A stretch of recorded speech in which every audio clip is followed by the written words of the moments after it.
Shalom, Salama, Suyemi, Shalom.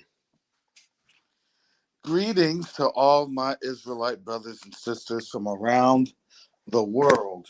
Whether you're of the bloodline of Abraham, Isaac, and Jacob, the house of Israel, or you are a Gentile grafted in to the house under the blood of Yahushua HaMashiach, we welcome you this morning. So this morning, I had said this a couple of weeks ago that we were going to start dedicating Fridays to Q2UA discussions and things of that nature. What we've been able to do on the continent, what we're still accomplishing on the continent, how those efforts are working in conjunction with one another, and really what that means in the contemporary space. Why do I say, what does that mean in the contemporary space? Well, here's the thing, family. You're now seeing a whole lot of things moving. You're seeing a whole lot of things starting. Shout out to Sister Shonda. She did her live. I didn't get a chance to see it yet, but I saw a little quip on Facebook by our sister Brandy McAfee, and it had shown that the Florida Board of Education, that's the state I live in Florida, they adopted a curriculum and books that's facing criticism because the books that they adopted, one of those books that was front and center,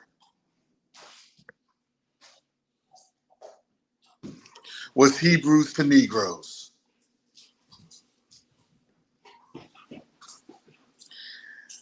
And to see that book in a way that was in the middle of the collage of books that they had for the little promo and things of that nature. Unfortunately, that was in it was in an Orlando station, and I'm really right outside that viewing area of Orlando.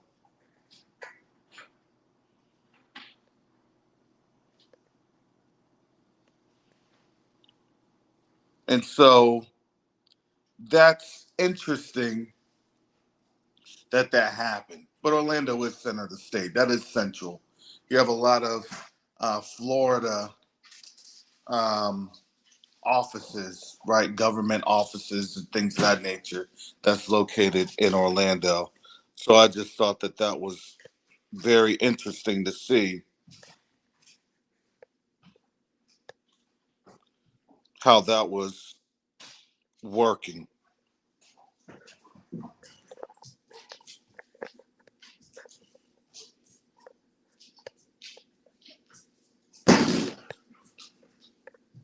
Okay.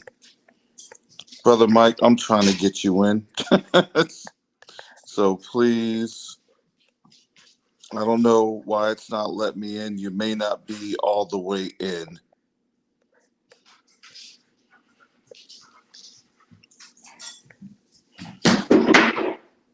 Yeah, something was happening. You weren't, I don't think you're all the way in. Be patient with me, family, because I'm actually on my phone doing this right now because I got some things going on. But I said I wanted to have a longer broadcast, but I need to have this a little bit more mobile. So yes, Brother Eric, the whole image was telling of the true Hebrews. Absolutely. And I don't care what anybody says. Okay, there you go. Now you're, yeah. Some odd reason, brother Mike, your thing wasn't fully all the way on. You know, You're good. I I mean, I went out and came back in, and then it started to work. Man, you know how this Hmm. stuff is, man. It's starting to get a whole lot flakier as time move on. Well, yes, it is getting a whole lot flakier, and we're going to talk a little bit about that. We're going to talk a little bit about an email that I received yesterday from one of our sisters in the community, and she was asking about a something that was going on, an announcement that FedNow was getting ready to have on the 26th, and the 26th, that's Wednesday. And let me tell you, when you have in the government, when you Monday announcements are okay. Tuesday announcements, it's heating up. Mm-hmm. Wednesday announcements, that's the middle of the work week. Those are your most important announcements. Yeah, hump day. Yeah, it is because everybody should be awake. They should be, Right. coherent, things of that nature. And it was interesting because she had said, there was, folks were talking about insider trading, business insider, all these other things, And so for me, I just said that's interesting. I haven't done any research on it, but, I'm not surprised that that's happening, especially, you know, with the launch of Fed Now. And I'm gonna say, look, they're launching, but it's probably like a cold launch to a warm, and then you're gonna go hot in like, a year or whatever they're trying to signal, Okay. right? Because they know that they're not gonna have it, quote unquote perfect per se, but what they're trying to do is they're trying to warm folks on up to the idea that, hey, your payments are now going to be digitized. Now you see all these operations of recouping cash, and not just recouping cash, but limiting cash. Now you're starting to understand, okay, these are the dynamics that's bringing us to where we're at, to Mm-hmm. where it's just a digital bank. You'll have your digital wallet, right? And then now, now, people like you and I will have bad social credit. What's your social credit score? Look. If it's negative social credit score, you just another modern day slave. I mean, my thing is this, bro. If you I mean, in light of the statement that the world is making against uh us, 2053, the average income for African American is supposed to be zero. This is what they say about 2053. I thank them for giving me they're giving me the heads up, because if time do go on that far, I mean, well, when I say that, I'm talking not time, but let's just say this system, because the world will never be destroyed. This system, if it do go there, all right, let me start putting things in place for myself, my son, grandkids, great grandkids, kids. So boom, boom, boom, boom. This is what you're saying is supposed to happen to my particular type of people.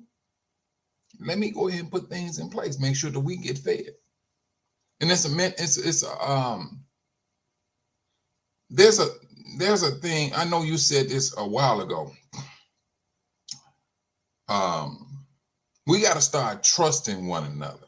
I never forget that, Karis. You was saying that. And so this here, when you have a brother or a sister who has a trade or a gift, hey, I can work with you on this here. We can get you this type of funding and whatever. Work with that brother and sister. work with them, pay them that money for them to, and for them for doing the work for you to get that particular type of funding, because we all need to eat. But the way the world is running now with our people, we all set on me first. You need to glorify me. You need to be beneath me. That's a problem. That is absolutely a problem. If we go stand together, we go ride together. There's nobody above one another. There's nobody beneath one another. We're supposed to be two sticks coming together. That's how I see it. And so when we got to get away from this this selfish mentality that has been put upon us. And we talking about from slave times. That stuff still affects us down to this very day. It affects us. What is this? All of this is war against the Negro, which it is true. And 90% still asleep. And that is so true. It is absolutely true. But I think that for the remaining percentage that may be woke, need to really truly give attention to that, because we gonna have to. And at the same time, bro, it's not a difficult thing to do, but it is a difficult thing to do. When you're talking about trusting your brother, whom you have been taught not to trust. Now you fighting against something the system has taught you what not to do, but you know for a fact, for the greater good of the people, the nation, you must trust. And yeah, there's going to be a whole lot of hurt that's going to be involved in that. Off the top, there's going to be a whole lot of betrayal that's going to be involved in that. Please, Karis, if I'm wrong, correct me, brother. No, no lies detected. And that's what they are counting on, is that a hurt people, they don't know how to heal. So all they're going to do is perpetuate the hurt. And that's where we are learning to grow, because here's the thing. I can't fix anybody's hurt. I can't. I can't help anybody in healing. I can't.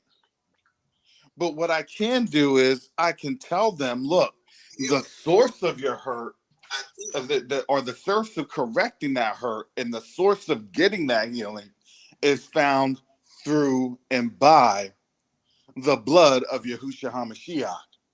That's the grace that we have. Mm-hmm.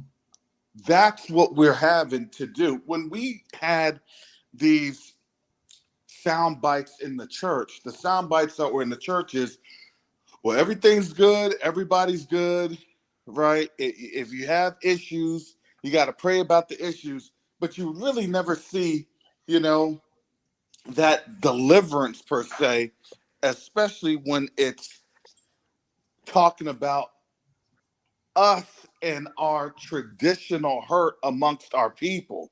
We would just always say, oh, well, we need to heal. But what does healing look like? I don't know. And now it's, well, we need to do something, because now things are looking much more bleak.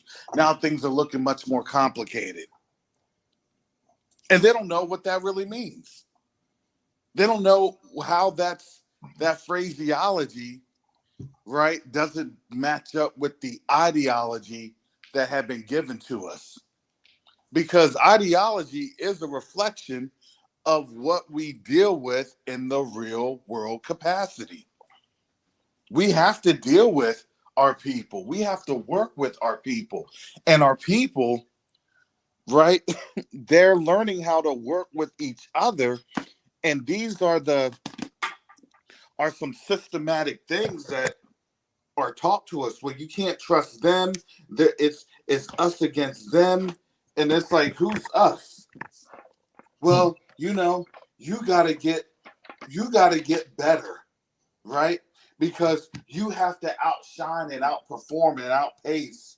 Because if not, they're gonna associate you with everyone else. Is it, that's that flawed rationale. And it is a real rationale. This is why they try to say, look, divine nine, the talented 10, all of these Mhm. different things that would be stated to do what? To reinforce that engagement principle of, well, you can only be good if you separate yourself like this. And it was totally antithetical to what they do because they understand they can only be good to who they associate with. They are all about associations and we're all about divisions. Hmm. Yeah, you're right about that, bro. Because at times it can get it can get discouraging because from a Chicago standpoint, and I know brother Richard, he knows for a fact what I'm about to say. That stuff can get discouraging. Every weekend, we got our people murdering, being killed, and it's discouraging. Wait, wait. Hey, brother Mike. I put on the troublemaker. That's healing from Oh, COVID. So before he gets some brain fog and starts to go off, this is part of Quest Q Night Africa Friday. So there's a real channel that's trying to go through a real 501c3 process. All right. So Jacoba, look, drink some lemon tea, sprinkle as much ginger as you can in there. hey, no. With your Cobra, he started pulling that script. Look at brother, go get you have a glass of Jack Daniels before. What's up, your Cobra? Man, COVID was kicking my head, dude. I ain't gonna lie. Uh, I ain't gonna lie. But how you holding up, brother? I've been sitting here, y'all. I've been watching all this mess, and Yeah. I'm like, half our people still asleep, Mm-hmm. and But the thing they about don't realize that the war is against us. I mean, just think about all this. Like I said before, I said, the whole battle with Russia. They think the whole thing is about Russia and Ukraine. No, it's not. The whole battle with Russia and Ukraine is about Africa, dude. Because the only ones who ever helped the Africans, kick off the colonizers. And I'm in my anti-colonizer mood right now, so be careful what I say. Be quick on the mute button. But these Oh, I will. colonizers. I'll boot you to the background real quick. Don't worry about that. hey, You are not jeopardizing that 501c3. he got this thing on the trigger. Oh, I'm on the trigger. Excuse me. But the whole Russia thing is because they got to shut Russia down because the only allies we had at any level was the Russians, right? I ain't pro Russia because I ain't pro no white man, right? I ain't pro no white Western, Eastern, Middle East. I ain't none of it. I'm Negro only, and I'm proud of it. And if you don't like it, I don't care, right? That's where I'm at. And I'm like, I'm watching all this stuff, right? And so they're trying to push the LGBTQ stuff on the continent saying, get the F out of here with all that crap, right? They're trying to push it on us here in the States. What we say, get the heck out of here with that crap, right? They try to do cancel culture and all this stuff, but it's all focused on the black folks, all focused on the black man. Why? Because the way we go is the way the world go. We ain't stupid no more, right? And see, as you can tell, I'm sick of it now. I am sick, right? I'm still trying to get over this COVID thing. So, y'all got to bear with me. But this whole thing is really aggravating, and all I could say is, Most High, get us out because I'm done. I'm sick of it. And not only that, you know what makes it worse? The raccoons. I'm sorry. I don't want to get you trouble. The raccoons. We the call them raccoons moonwalkers. they're worse than the white man. You know what I'm saying? I mean, I'm like, these raccoons won't act like they Israelites and all this foolishness and black Christians and all this stuff, and they're all against the Negro, and they be mad at you because you Negro focused. No, I'm Negro only. How about that? I say my piece. You know, I'm a firm believer. I'm Negro first. I am. I'm on the totem pole with you. But at the same time, I will say this though. When you've been taught that, and you, Kobe, I know for a fact you can understand this. When we was in the Christian church, we was taught that stuff. We was once just as dumb as, let me take that word dumb back. We was just as deceived as they were. Yes. You know, but y'all say, oh, you know what? This person, I need him to wake up sooner. And Yakoba, you woke up sooner. Y'all woke you up sooner. Woke me up. He woke Karis up. And so now, all right, now I think you ought to do is try to wake your brothers and sisters up. And that's how I look at it. It's trying to show them, and it's like they made it. When I say the colonizer made it a difficult thing for our people to really truly believe, hey, Deuteronomy 28, that's you. That's your descendants. That's your descendants. You can have that in front of their faces. And then when this is one thing, and I'll give a shout out to Sister Shar. She's a firm believer. This is witchcraft, because when you can show an individual a scripture that's written in black and white, and yet you still do not believe, that's a problem. That's a problem. You want to believe everything else, but when you get to like Romans chapter 11, you can go to the verse first, the very first verse. Has Yah done away with his people Israel? Paul comes right back. Certainly not, for I am the tribe of Benjamin. And they said, well, that's in a spiritual sense. Now, this is where I fall back to. Explain spiritual sense. This is what Christians do. They use that word spiritual sense to get out of an argument, or get out of an fact that has been made. And that's the thing I look at, bro. Yes. And the thing about it is, have you seen any other people outside of African Americans that are getting hit or being bombarded or trying to say, now you have a misinterpretation of the scriptures? We're the only people that's out here fighting. I would not say the only people, but as a mainstream, we are fighting to show, hey, this is what the scriptures mean.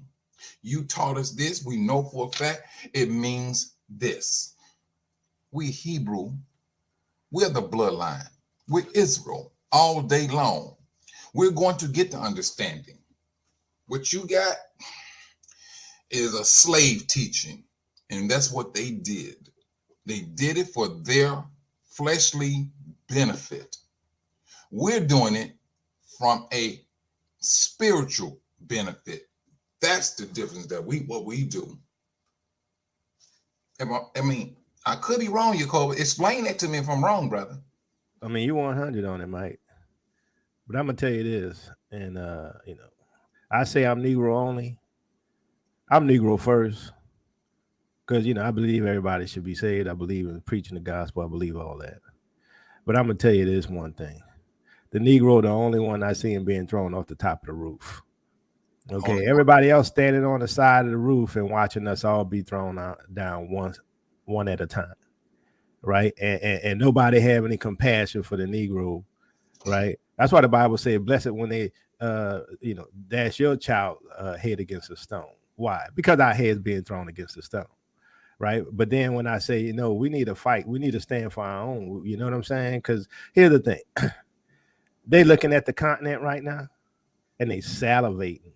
They salivating. They like, you know, Russia got, I was just watching a video, you know, Africa got, yeah, they got all the resources. Yeah, they got all the resources, y'all. Let's get over there. We need to get over there and get all the resources. When before they were telling us that Africa ain't jack. And then you got these Negroes over here telling you from America and it's your homeland. Ain't got nothing over here for us. You know what I'm saying? And you got all these Negroes say, oh, you know what? Babylon is the system. Babylon ain't America. Oh, yeah, but we supposed to be taken away from the land of our captivity and supposed to go back where? Where? You know what I'm saying? Now, like I say, you know, I'm sick. So give me a little leave room, right? But I'm watching all this stuff, man. And I'm like, our people here dying.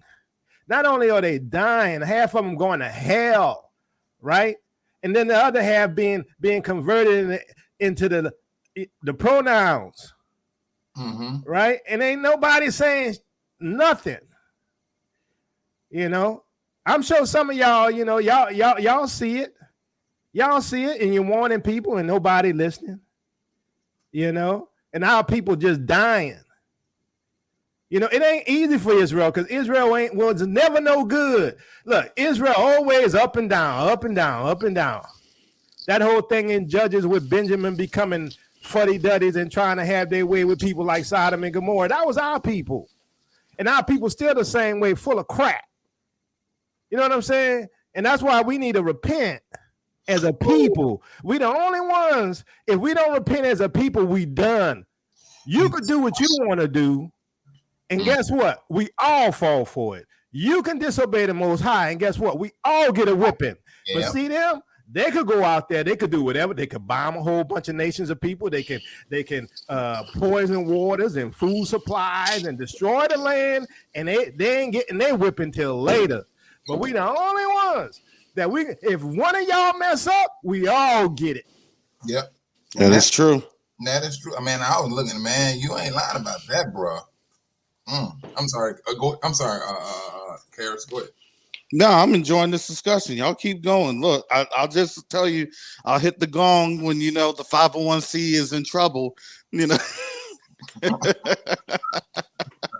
but we can talk about truth. Look, truth is this is the truth. We have been in a warfare. We just didn't understand what that warfare really looked like because you know the warfare was always. Well, if you want the stuff of Babylon, then guess what? Then you're going to get in trouble. And now this is a whole lot different for Babylon because it's like, well, we don't want Babylon stuff. We're trying to reconnect with our people. We're trying to get, you know, we understand what's coming, right? We see the calamity that's getting ready to happen. And what we're saying is we don't want any parts of that calamity, which is appropriate for us. And it's appropriate for this time. And this is why you can't get mad about this or say, well, we need to say this or it's a negative. No, it's not. Because here's the thing. As many people have pointed out, why is this agenda focused on us, but you don't see it in the Middle East? All the time. It's on us. It's on us. They don't take that to Saudi Arabia. They don't take that to UAE. They don't take that to Yemen and Oman or Qatar. No, they bring that to us and they say, look, accept it. And then when you tell them the hypocrisy and you explain to them the hypocrisy of, well, how come you're not saying that to them with the vitriol, right? With the disdain, because their people don't traditionally do that. Because for a semblance of some sort of righteousness, they stay away from that. You know, they're not the Messiah.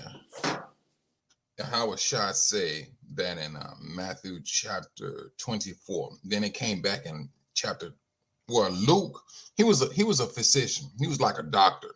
So he was more, you know, he's more detailed in his description of the verses. But Matthew, it spoke about a time, an end time, or what's going to happen to our people. And it spoke about the days of it was Noah. The days of Noah were combined in the time of the end. But if you go into Luke, it brought in Sodom and the days of Lot. And we all know what the days of Lot was. He was dealing with a nation of Sodom and Gomorrah, you know, the alphabet people. And it was also the days of Noah. So if you take those two scriptures, two books rather, and see and look at us, we're the only nation they pushing that nonsense on hard. They pushing hard for this. And well, here they still pushing it, but it's in Africa itself. Yes, it is at an extreme level. Why? It's just a question you got to ask yourself. Why do y'all deem it so necessary that we push this agenda to the continent of Africa? They know why.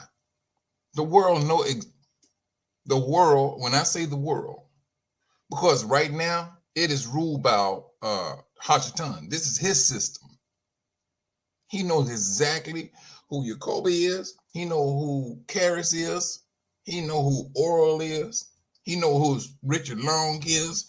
Sister Betty Bent, Cush, Garth. He knows exactly who these people are. Fast Nickel. Oh yeah, I know him. He is real. I gotta lay hands on him. Especially that pro Negro, Jacoby and his brother, that twin. I need to get both of them at one time. This is what Hashatan is saying. He don't sleep.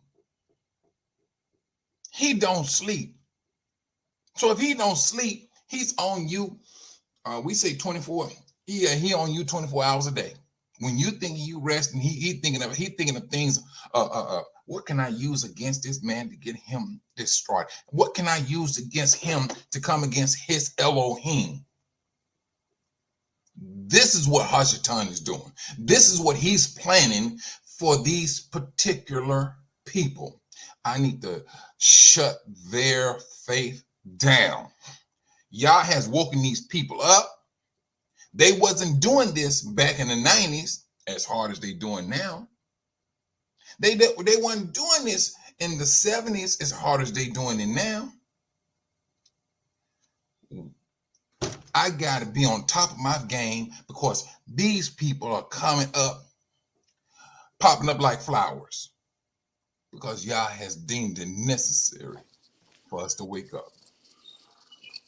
And that's an interesting point that you bring up right there, because as I had opened up on this live stream, I'm talking about how Ron Dalton's book, Hebrews to Negroes, was featured on a local Orlando news channel regarding the Florida Board of Education, the really? decision. Yeah, that's what I was talking about. You know, I came in kind of, a couple minutes later. You know what I mean? Enlighten me on that, bro. Okay, so you know how Ron DeSantis has been going hard after, censoring the truth.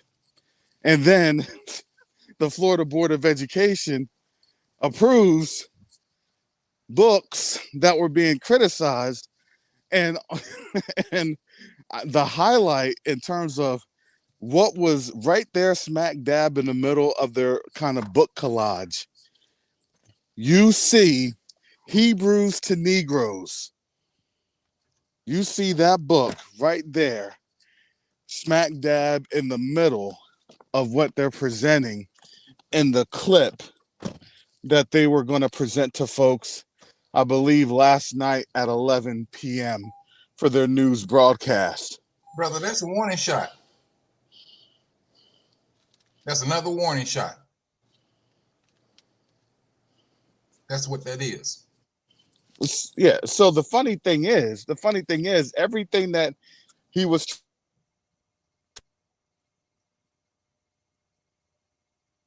is news, right? Everything that the enemy tries to do. Hey, Terrence, you got something.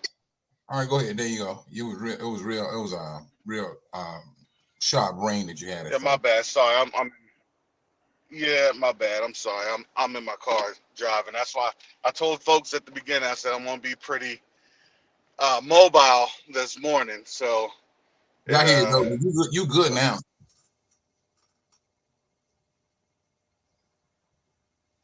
You hear me, brother? Oh, I know it's transferring over to your car now. All right. I see. I'll wait for you to get back.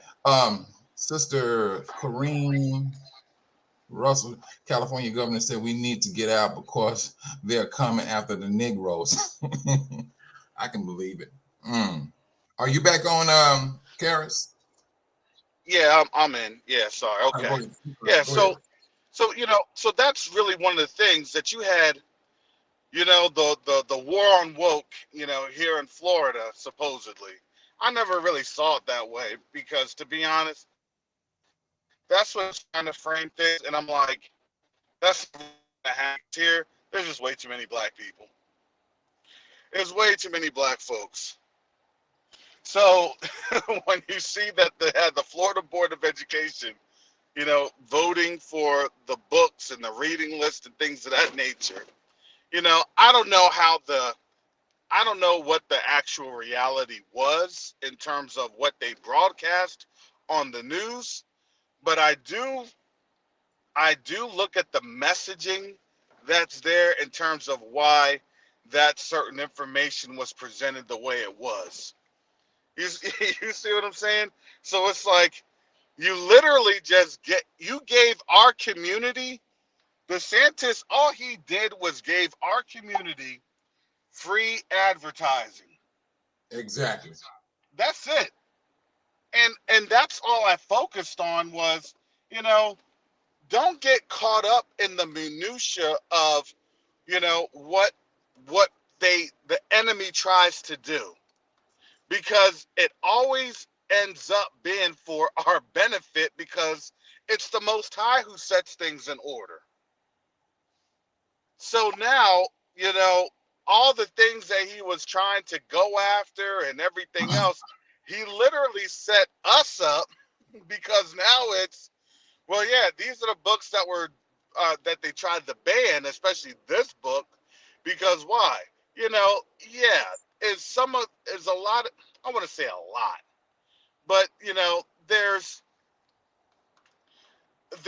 information there in the book that certain folks don't agree with, in terms of who are actual Israelites, but the bulk of it is, well, Negroes do come from the continent. Yeah. Negroes are on the continent. The Hebrew traditions are practiced on the continent. There's a reason why the other folks wanted to get on over to Uganda, but Uganda's as Central Africa can get. So it's going to be hard to have an argument when your complexion isn't matching that of southern Turkey, right? Of Asia Minor. You see what I'm saying? Mm-hmm. So now this is where these questions have to be asked, and if these questions have to be asked, that's worse. That's the worst thing that could have happened. Why are these? What's going on out here? But see, that's what the enemy hates. The enemy hates questions being asked. And we just got now what we've been saying was magnified on a whole new level, because guess what happens? Now the other states have to take notice. Now the nation has to take notice, especially when you're talking about a Republican candidate, right, for the race, and a predominant one at that, for the nominee, right? So think about this in addition to all the other stuff happening, that Republican congressmen in Texas are trying to pass a law that if any state supports reparations, you don't get no more funding from the federal government, right? I didn't know that, brother. Yep. And add to that the arrival of Fed Now, so they can shut you down if you get any money, right? We got all this stuff all happening at the same time, and Negroes just going about their business like ain't nothing happening, right? It's indirect attacks. See, that's why I say our people don't know how to handle indirect attacks or asymmetrical warfare, right? Our people only know how to fight face to face. You hit me first, I hit you back. Let's swing. It don't work that way, right? And we're in the midst of the most fierce battle in the world. Our lives are at stake. People don't believe it, right? And so, like when I did the video about they gonna push you out, y'all waking up now? Y'all waking up now? You know what I'm saying? Because I get a lot of heat about a lot of stuff, but I think some of y'all waking up now. Yeah, you got the heat, but the heat woke them up though. That's what it was. It woke some of them up. It woke some of them up. Well, and I'm going to say now is my appropriate time to throw this on in there. Please support Q2UA Africa, because when the heat goes down, you're going to need a cool place to lay your head. And that's what Q2UA Africa. What in the world did he just? Hey, Karis, you dropped off, bro. They got mad at Karis. Yeah, they said, "Oh, wait a minute, he going in." they really, oh, he going in. Let's stop him. They said we're gonna kick him off his own show. No, brother, but you're right. You're so right, Yakoba. This is it. He's. Can y'all hear me? Can y'all hear me? And then you went off for a moment. You made somebody mad, Karis. I was going through my little sound clip and everything else, and they don't kick me off. Off your own show too. On your own show. Man. No, Karis is bringing that heat. Then he got Yakoba on there too. He got double barrel. Oh yeah, I came through with a howitzer. This is a cluster bomb. This is a Ukrainian cluster bomb shipment that happened to get derailed this morning on this show. Well, at least you know you're doing the work of the Most High, Karis, because they're not leaving you alone like they don't leave me alone. Oh man, I was in the midst of like my, of the, support Q2UAFrica.org, with the K, and next thing I know, my car radio comes on, and I'm like, wait a second, hold up. Hey. These jokers right here, you tell me that they don't want, they monitor everything. Look, and I'm going to tell you, that means we're doing a good job. I don't care what type of agents or agency comes after this organization that has the personal attacks against me and others. I don't care, because at the end of the day, it's the Most High that gets the glory. Like Richard Long just said, make that brick without that straw, Karis. Yeah, that's exactly what that's exactly what it is. I was talking to Red yesterday. I said, I don't understand. We are stretching on our budget. We are making $1 out of 15 cents. You ain't never lied. Hey, you going back to Marvin Gaye? Pull out his old hits. Oh man, I was going into Stilo. Digital Underground. Right? So but that's the whole dynamic. Could we get what we need to get? Absolutely. I believe we could. But I also believe this. I also believe that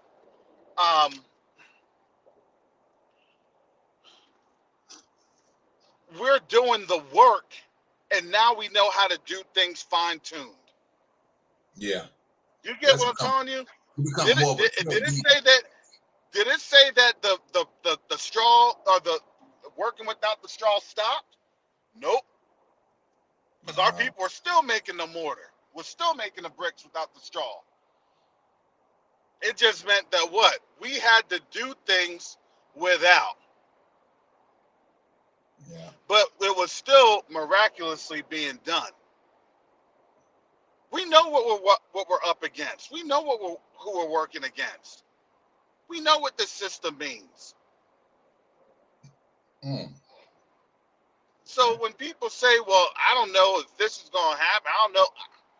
You know what? I tell them this: look, you're just seeing the Most High in action, because it's not Brother Karras, it's not Brother Oral, and it's not Brother Mike that's doing this. It's the Most High that's doing this.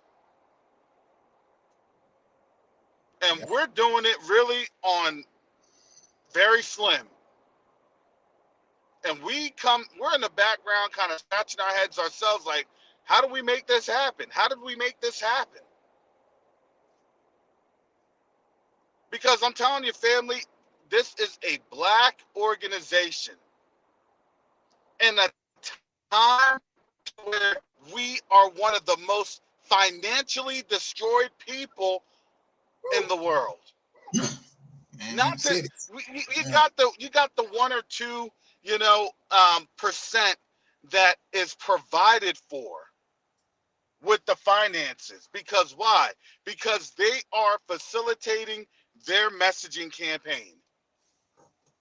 Of course they're going to be provided for, because they're facilitating their messaging campaign. Our campaign is nothing like theirs. What we're saying is nothing like what they want to hear. So guess what? We're not going to be supported like that.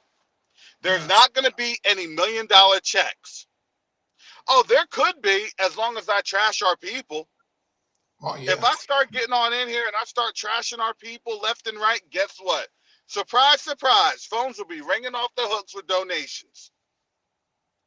And we know that too. Yeah. Tell me if I'm lying.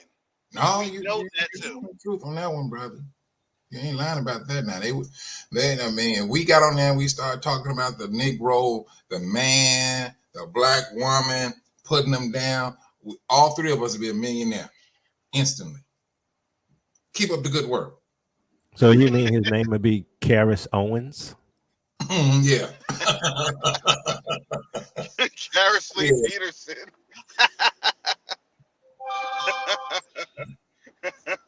Karras the Moonwalker. Go ahead and No, give it it to us, would be Karras. it would Go ahead be and give us. Go ahead and give us Uncle Covenant Ruckus. Awakenings. Yeah. Covenant Awakenings. That's what. Oh, confidence awakening. You know what? But this is the thing, brother. I seen that. I know you was talking about the brother Ron Dalton. One thing I come to learn is that when you wake up and you say you're Israel, you look at the scriptures and you realize, all right, this is my people. And I would tell anybody this. And you don't necessarily have to be with Q2UA. You don't necessarily have to be listen to your Cobra, but once you realize who you are, and I say this to myself more so. I try not to bash other brothers and sisters. They may have a teaching or something that I may not agree with, because if we say we part of those 2 sticks, let's just hold on to those 2 sticks and let's roll on. Now, if y'all need to, set matters straight with a particular group or person, he's going to do that. He's going to do that, because you have some. Now, I mean, I'm not saying, if you know for a fact you got groups out there that does not believe in Yahweh Shai, the Messiah. All right, that may be I wouldn't speak against them, but I just won't associate with them, because I believe in the Messiah. That's me. And I roll with people that also believe in that, but from a scriptural standpoint. But I think that you may have, like, you got some brothers out there that believe that, hey, all 12 tribes are all over here, but not one of them is in Africa. That's, it seemed to be it's an issue with me. So I leave it alone. I don't subscribe to that and things. And so we see that the devil is still trying to keep up that division amongst us. You got these all types of division. Is it true? Does Yah bless division? He don't. He does not bless division. So in order for him to continue to bless us, Well, I'm gonna go ahead, disagree with brother. that. Go ahead. I'm sorry. Go ahead. I'm gonna disagree with that, Mike.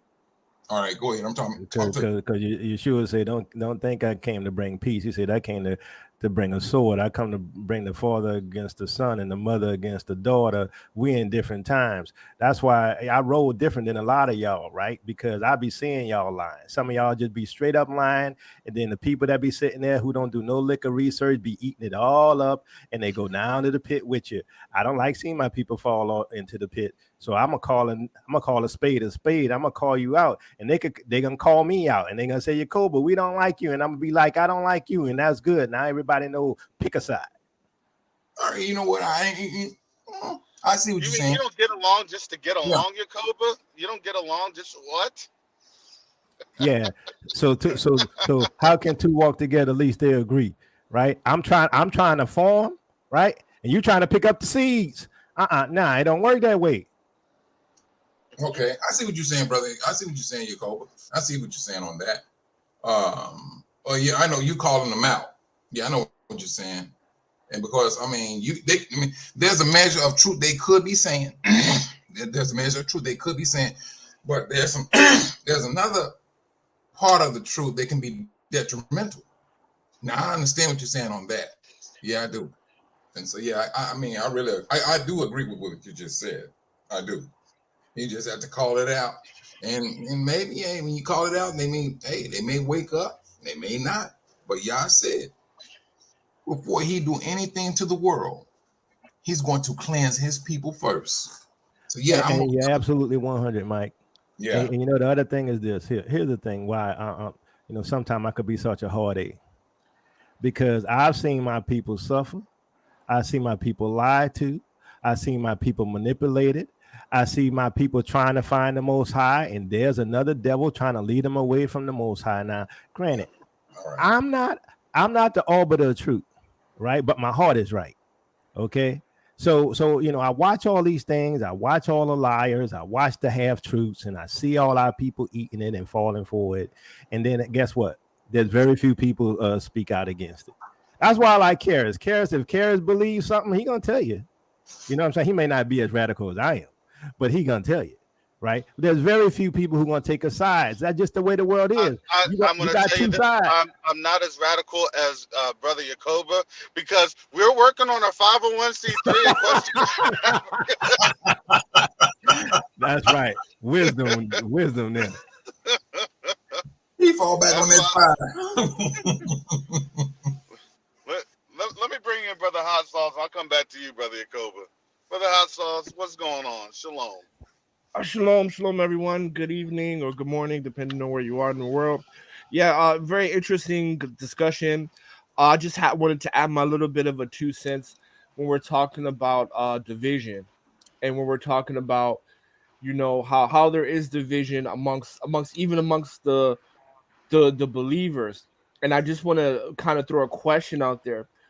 Do you believe, or are you of the opinion of, let's say that, are you of the opinion of that we have to hold some type of accountability and responsibility towards that as well when it comes to, unification, even amongst FBA Israelites? I think to a degree.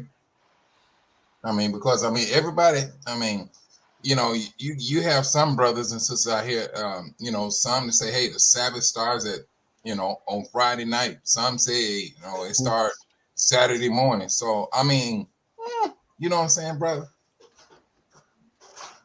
We're all waking up and we trying to hold on, study the laws, get into the laws, and live by the laws, Right. And I believe that's like I think right now we just really truly trying to show that we have the desire to want to know how to serve you, to follow your laws according to your will. And that's how I take it, bro. I mean, it could be a little bit different with other brothers and sisters, you know. That would be my take. Yeah. Well, I mean, I wasn't so much talking about the law. I was just talking about in general, working Oh, together. I just use that as an example. That was a Okay, very small okay. example. Yeah, I think honestly yeah. the best thing that you have for this litmus test that you're bringing out, brother Hot Sauce, is this: the greatest commandment is to love one another. That's the greatest. That's it. Because if you're truly operating in love, then guess what always falls naturally? Unity falls into place when you love. Our people haven't loved each other. You can't have a unification if you don't have love amongst your people. Because love is a product from where? Perseverance, steadfastness, right? All these different things. Because why? Because our people have a lot of flaws, but you have to love our people so then our people know that they're secure, and then they can work on their flaws in security. A lot of our people don't want to even address our flaws because we always look at that as, well, that person doesn't love me if they are chastising or admonishing. But we don't know how to even give an admonishment and love, and yet alone even receive admonishment and love. So that's the main crux of this. We have to be able to love ourselves. Because when you understand love, then you see the lies, and then you see, well, why is this person looking at this blatant lie when we can see that it's a blatant lie, and then you start to realize, oh, he doesn't love himself, so therefore he's lying because he doesn't love his people. Love it destroys any lie. Yeah. Okay. I mean, I hear what you're saying, but okay, I hear what you're saying, but I just think that when it comes to unification, it just seems to be hard to unify. And I agree, we don't love ourselves corporately as a group. And you know, when it comes to, I will also agree, when it comes to admonishment or correction, people don't want to hear that. But I kind of get that, right? Because if you're black in America, you were told you ain't shit your whole life. So if you're coming, honestly, if you're coming to me in correction, it's going to be numb because I just heard that all my life, to be Yeah. quite frank, right? So I'm just like, whatever, right? It's that's a Sunday, right? Nigga, you know, N words ain't, you know what, has been always been that way. So I hear you on that, but on the same hand, like, yeah, you just, we're just in a tough spot because correction, we've been told we're less than our whole lives, especially black men, right? You're less than your whole life. Your father ain't sugar honey iced tea, you Mm. ain't sugar honey iced tea, right? And so on and so forth. You know, I mean, I see exactly what you're saying, bro. I mean, that's a lot of stuff that to get over and start to, you know, you remember the word people used to say, you got to psych yourself out, you Yeah. know, what I'm saying? And so now that's becoming a reality with us. We got to literally psych ourselves out of that particular mindset, which we was taught that dumb stuff. You know, they put this stuff in the neighborhoods. We felt this, man. When I was in the grade school, and I cannot tell you why I mean, had this mentality, but I did not like black teachers. I was like the second, third grade. I did not like black teachers, but I love white teachers. Always fantasized about a white teacher. They were nice. I understand that dumb stuff to save my life. And so you go, and when I go back and I look at it, where did this come from? Where did it come from? My mother didn't tell me that. My father didn't teach me that. Where did it come from? Well, That's I mean, go ahead, bro. I'm sorry. well, no, I apologize. I'm cutting you off, and No, I shouldn't. no. Handle your business, bro. I got you. Go ahead. Well, like white people were just nicer sometimes, right? I mean, hey, look. I'm not saying they're an ally. I'm definitely not saying that. I do not trust them. And I white think you people might want to clearly, rephrase that one, Hot. yeah. I'm going. Let me. Yeah, I am not saying trust them at all. White people clearly has shown they need supervision at all times. They have clearly shown that throughout history. But when it comes to how we interact with one another and how they interact with us, is very palatable. Meaning this, right? I'll interact with you, and especially if you're from like from the hood, square up, look you in the eye. You know, I ain't no punk, you ain't no punk, right? That's how we got to come off to one another. Very like prison like behavior, right? Exactly. But Europeans, they will come, they will smile in your face to disarm you, right? They'll still shank you in the back, right? They'll still do all the things, you know, to destroy you, but they do it in a very pleasant way. For example, the LGBT thing, right, is a very acceptable way of genocide, right? If everybody is dating the same gender, you don't produce anymore. Done.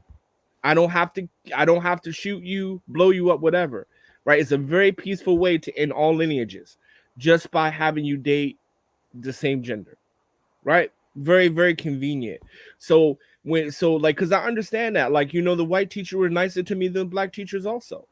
I mean, I'm pretty sure a lot of people had that experience when we're young, right? It changes when you get 13, but you know, when you're young and cute, yeah. Yeah, it did, and that's what happened.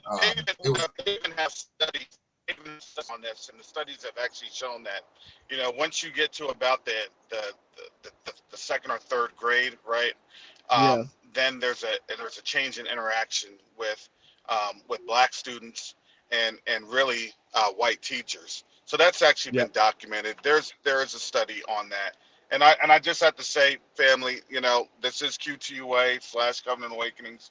Right. So let's be wise about how we're using our words and how we're interacting, you know, with each other on this broadcast, you know. So those are always the caveats with those things, right? I'm not discouraging. I just want you to say, look, we got to make sure that our phraseology is on point. Apologies.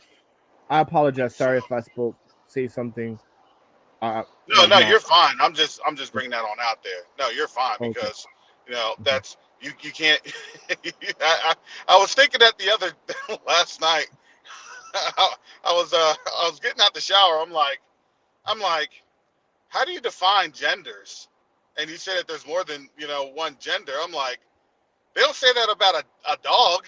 They don't say that about Yeah. cats or mice or any other animals. But Yeah. we're the only one that, you know, and I mean, that's just to kind of have that over the top observation, right?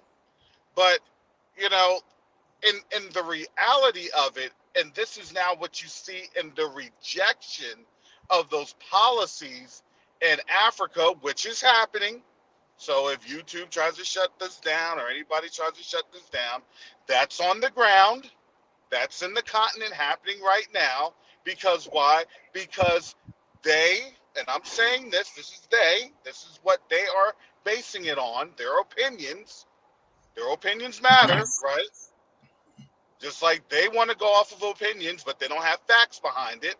So their opinions with a lot of factual information is that you do not procreate. And that is a form of genocide. When you are not procreating and then you are dying off, and therefore the people group, the people structure then becomes there's a population implosion or population decline. So then the question is, why is this population decline targeted amongst now the African community? Because we've seen this and how they tried to target that amongst us for a population decline from the 60s on to the present, but our population actually is on the incline and has always been. Not anymore. Not Well, anymore. in the United States, it is. In the United States, not in Africa.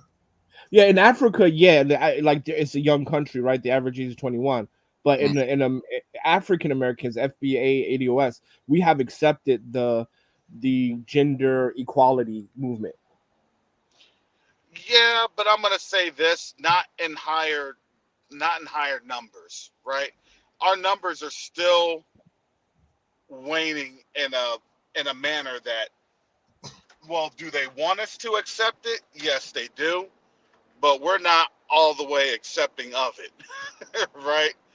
You know, that percentage of acceptance has always been a lower percentile amongst us, Not and they know it. anymore. Not anymore. For if you're Generation X So and what? older, And I would ask you to cite, you know, what yeah, studies have sure, seen that's there, sure, because when I read this stuff and I'm looking at this stuff daily, right. there's So no when you, studies that really support that. You know, well, now yeah, yeah, there's gonna be studies from, you know, obviously other publications. And even when you look at those studies, they'll tell you, you know, these are just some of the things on a small percentage of a sample that is in the community. You get what I'm telling you? Nothing really representative of, you know, a good population of black folks in general. And I'm telling you, black folks in general, not a representative sample of, you know, that particular demographic that leans in that manner, or, you well, know, I mean, loosely associated. there okay, well, the studies do exist. There's the study out of Michigan University. There's a study by Plan. There's a study by the Family Group Something Authority, and then also the CDC. When you're looking at the older generation, let's say generation baby boomers, because they're still alive, to about Generation X, maybe the very oldest group of millennials, right? They will Hmm. they identify themselves as normative heterosexual, is if yeah, normative heterosexual. But when we start looking at Gen Z and Gen Alpha, they identify themselves as fluid, pansexual, etc., etc. And it's actually Yeah. they're actually labeled as the most well, I can't say the word, but it begins with a G, generation ever. So it's changing. And also, if you look at our replacement level is no longer at 2. It's at 1.9 or 1.87, something like that. No, Yeah, I let me mean, hot let me sauce, hot let me. sauce, You hot know sauce what? is correct because you know, a lot. If you look at a lot of your nieces and nephews and all these things, right? A lot of It's, them identify now as binary, or they're yeah. accepting of all this, these type of new lifestyles because they're the social media generation and they've been Yeah. brainwashed and don't know it.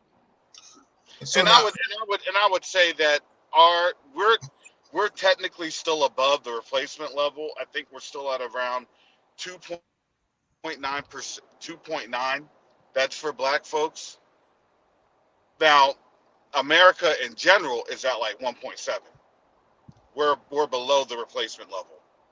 That's the American population in general. But the Also African African. American population is still at a higher. We're still at replacement. We're still replacing ourselves. but let me do And this you know, before we. I'm sorry. Go ahead. Karis, I'm sorry. yeah. So you know, I just wanted to get that on in there. Let me get to Brother Oil and Brother Garth. Yeah, good morning, brothers on the panel. Good morning, family members. Um, Yakoba, my brother, I got to single you out, man. It's always good to hear your voice and chat with you. Mike, Karis, Hot Sauce, Garth, What's you up, bro? brothers. It's always a pleasure to share a panel with you, bro. Now, the thing that we have to remember is this, and I'm not even sure if someone spoke about it, but if someone did speak about it already, it's worth repeating. We have we have DNA type stress and trauma that follows us from way, way back before our forefathers got off the slave ship, and that's been transferred down through us genetically. So that's one of the many things that's going on. In addition to that, we have now you guys mentioned about the liking your white teachers. Now you see, I grew up in Jamaica, so when I was 3 and 4, I had black teachers. So I would say perhaps the reason why you more people seem to like the white teachers is because there was more of them. Because remember, black teachers, there wasn't a large number of black teachers. Even now, it's still a smaller number of black teachers, even in the black community. Because I mean, I went to school in the hood, Snyder High, No, and it I'm was glad you still, said that, oh, brother. I'm glad you yeah, said that, or it's still a whole bunch of, it's still a whole bunch of like white teachers in the hood, but and they come from the suburbs. They do their thing in the black community, and they go back home to their white suburban homes. So that could be another thing. In addition to that, remember those studies? When I was in college, they did a study with the young toddler in front of the television screen. Which one is pretty? And they point to the white baby. Which one is ugly? They point to the black baby. So all these things, again, I think Jacoba actually mentioned this. It's a psychological thing. So the reason why we prefer our white teachers from all the wonderful cartoons that are all white, all mm-hmm. these different the commercials, all white. So naturally, because of that, our brain as a child, when it's learning, said, "Well, these people must be really nice because they're everywhere. And look at these TV programs; they're so nice. They're everywhere, so they must be what nice people." So that's what some of the things that we're suffering from. I rest on that.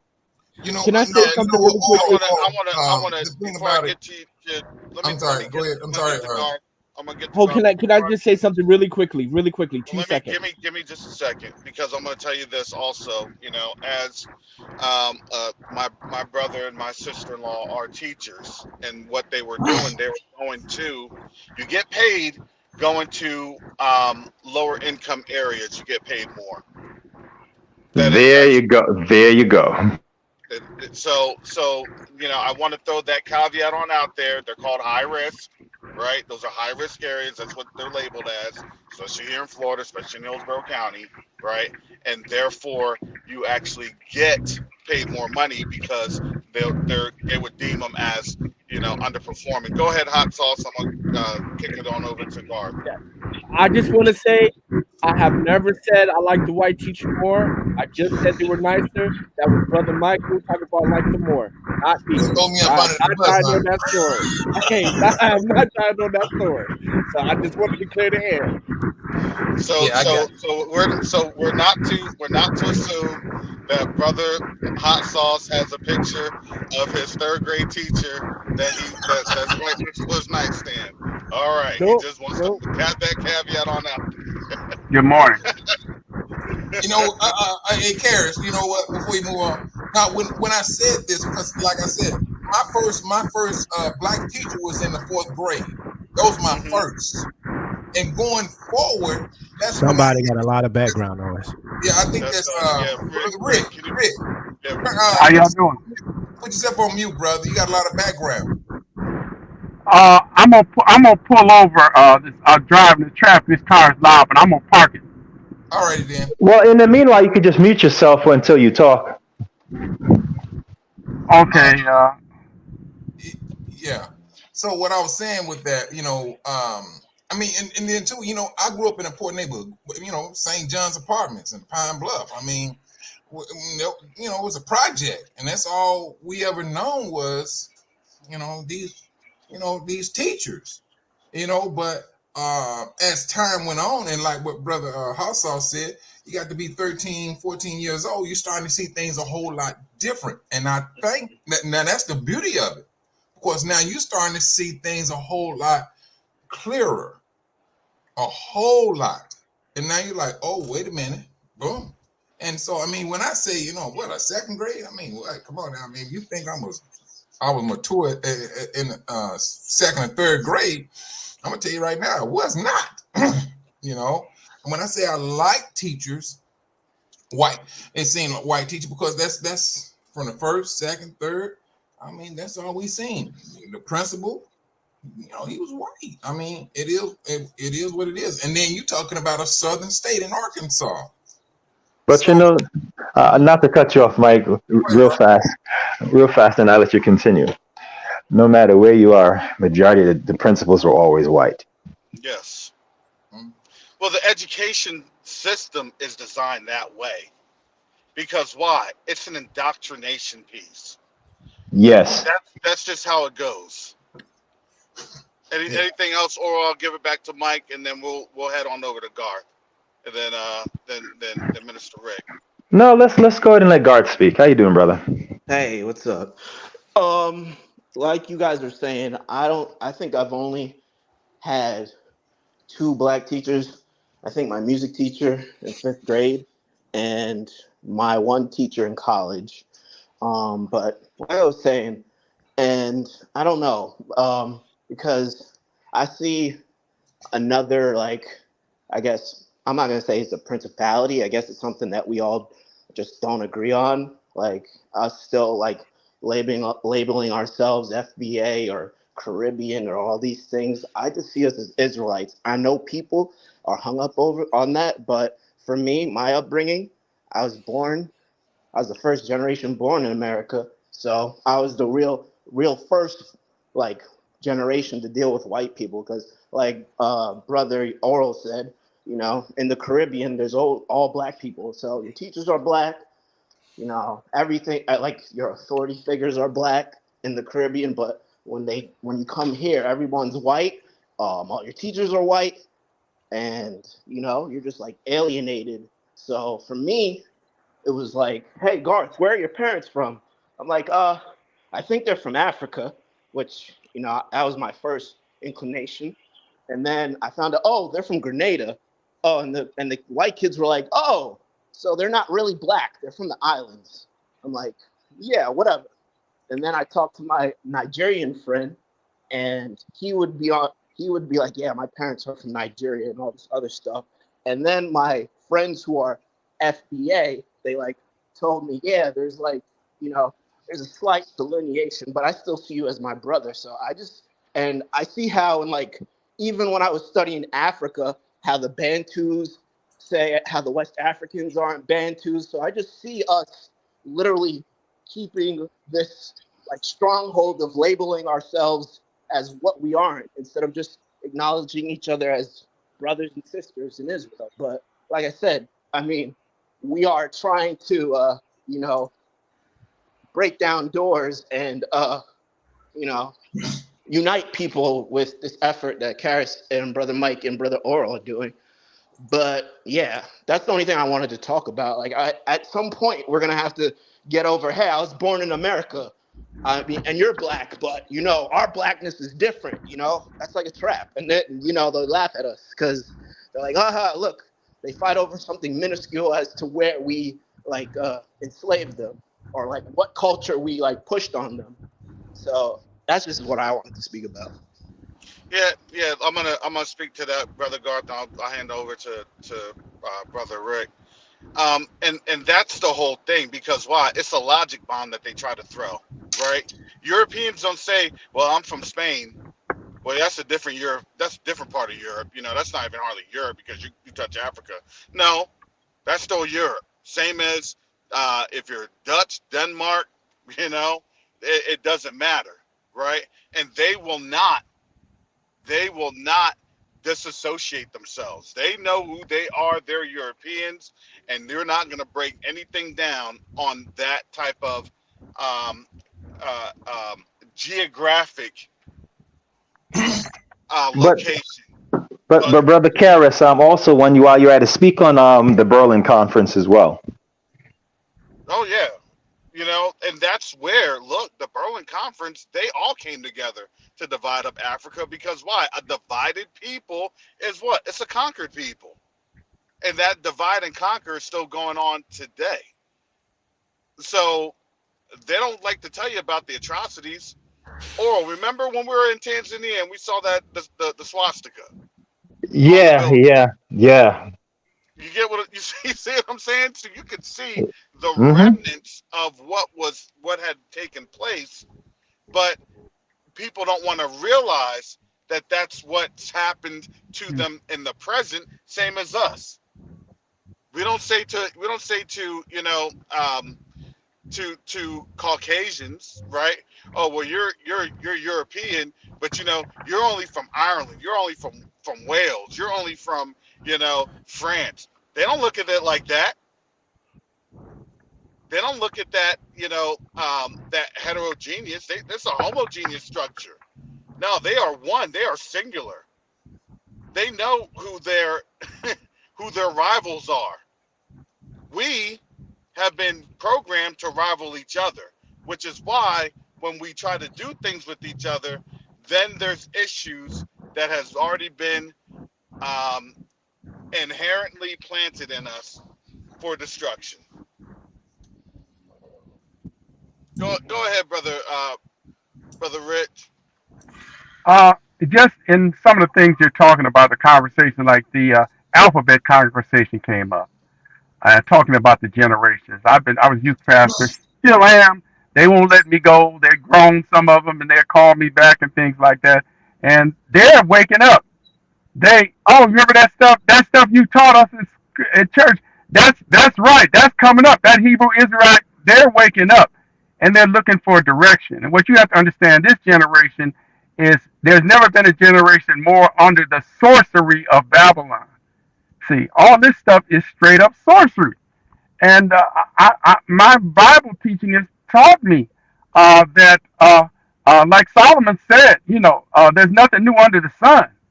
So what we see here now, everything, all these things have a corollary in the past. What we're seeing now is the Western culture is reverting back to the Greek freaks and the Roman rapists that it's based on. And if we tell the truth, they got a lot of that stuff from the Egyptians. But that's what it's coming to. What we find happening in the Hebrew Israelite community, we're getting the Pharisees, the Sadducees, and Herodians starting to show up. Not just the Hebrew, just among black people. See, all these characters are coming. But the word says that the he goats are going to lead the flock out of Babylon. It also says in the first Exodus, the people we're talking about, well, what are our children? What is going to happen to our children? It said, the word says that children that you thought would be a prey will enter the land, and your carcasses are going to lie in the wilderness. The wilderness is going to get rid of a lot of this stuff. I think that as we work and change the circumstances surrounding our people, it's going to change their reactions on a lot of these things. The things that we do to change the circumstances, but don't believe anything. This whole education system is an indoctrination system for the purpose. And when you emerge with it, do it successfully. You wind up a death slave with student loans.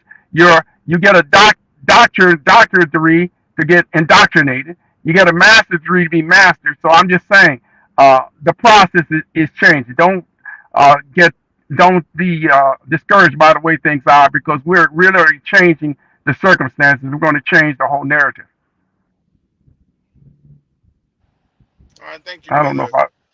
brother Rick. No, Okay. that definitely is the cornerstones of this system, right? The whole point of what indoctrination looks like, right? How fully indoctrinated are you? And it's actually funny because I don't know if I want to state this right now, because on on this platform, this is part of Q2UA Africa, right? Please feel to give. You can do that at q2uaafrica.org. All right, going back to those degrees, right? The degrees is what it is, a degree of indoctrination, right? How do you have an understanding of the world and the worldview? And what do they always say when you're doing any type of higher education functions? What does your education, how does it help, right? And promoting, what do they say? The values. And then when you look at the values, it's like values of what? Well, values of white supremacy, right? Values of promoting the vanity. And this is where we're at in terms of now folks can kind of articulate, and we're starting to articulate okay, there's something that's actually here, but we never really truly gave it that forethought, that real and attention that needed to happen. So now we're giving the attention, and now other people see that attention from us, from our community, addressing those key points. I'm gonna tell you this: that the education issue amongst the Israelites is a huge problem, Mm-hmm. right? And even when you look at when you're trying to have a conversation on certain levels, like what I posted about the Red Sea versus the Reed Sea, the Yam Suf and stuff. Half of the people don't know what I'm talking about. Mm. Neither did they go and do the research and look into it and see what it means. And so you can't even have a conversation with them because they're not willing to learn. And Mm-hmm. if you notice, all throughout history and all throughout the quote unquote biblical academia, uh, and most of that research is white men, right? They make it a point to what? Try to slowly push everything out of Africa, right? Like Egypt is right there on the edge, so Egypt was white, right? Same thing with Arabia, right? We want to push this right over here, just a little bit outside of Africa. We want to push Jerusalem just right here, right outside of Africa. So you won't know that the true Israel is sub-Saharan Africa, right? They just take it a little bit and push it. Nobody wants to do no research. Nobody wants to see, well, hey, how come they keep pushing it right there right outside that little line by the Red Sea, right? Because they want to push it out of the Negro area, right? And so, that's where education comes in, because a lot of our people don't even know how to go and do research, right? They just see the word Red Sea. I stop right there, just Red Sea. I'm gonna stop right there. I don't need to hear no more. So how did they cross the Red Sea, Yakoba? Duh. Right. And that's why sometimes that really gets frustrating, right? It really does. Your, I mean, your brother Yakoba, brother Yakoba. I just like to go on even beyond that education.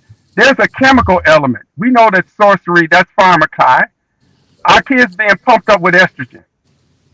Ast- Atrazine, the pesticides on the plant, was changing the sex. you kind of went The out, brother. elements, the Yeah. vaccines that they were giving as infants, it's all type of elements in this mix of this alphabet. I mean, literally, this is the sorcery of Babylon, and they're setting up around to a lollipop.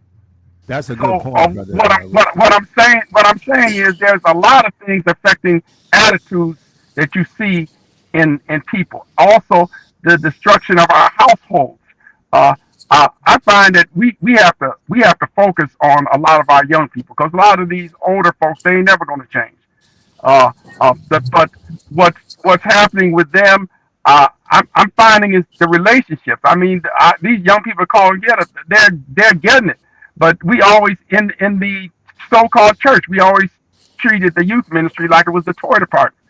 And that was the heart of the thing. They said, the Israelites, we're told to teach these things to your sons, teach these to your children, stuff like that. So I think if we concentrate in this movement on the young people who will get the message, rather than some of these older people who going to die in the wilderness, I think that A lot of us are going to die in the wilderness. A lot of us. Well, you know what? Let me say it this way now. And I would say, let's leave that in Yah's hands. I can't say a lot of us is going to die, because he said there was going to be a remnant. We don't know what that remnant number is. And so that Mm-hmm. remnant number could be what we may consider uh, a billion, 2 billion, or 3 billion. We don't know. But he said a remnant. He didn't give us a number. So I don't want to just uh, say a lot of us is going to die off, because bruh, I mean, and it's not to sit here saying I'm making excuses for our brothers and sisters, but 5 years Well, ago, I was not, no, 10 years ago, I was not woke. I was not woke. And so, right. that's what I'm looking at. So, I mean, when and you got individuals not necessarily saying they're not woke, but they just don't have the information, just like what Yakoba said, a lack of education. Because our education came from where? It started with slavery. And it went Mm-hmm. on down to this particular day. I mean, now our people are waking. I'm going to teach my own child and things of that nature. Yes, but we didn't have that luxury. We didn't have that luxury. We went, they put us in school and they taught us. So when I say that, I don't want to throw our people up under the bus. And yeah, they may work our nerves and things of that nature. We only saying this because we're saying we woke, we understand, we see what's happening, we know what's going to happen. And they may not see it the way we're seeing it, but trust and believe, you was the same way once before. So I mean, Well, my best is to say, let's just wish the best for them.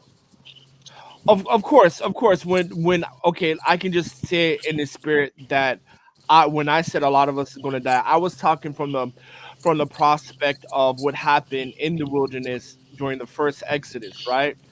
Mhm. Like only what Caleb and Jacob from who were born in Israel made it. Everybody else was born in the wilderness. So I'm saying that from the aspect of even amongst us, who's to say we're deemed worthy, right?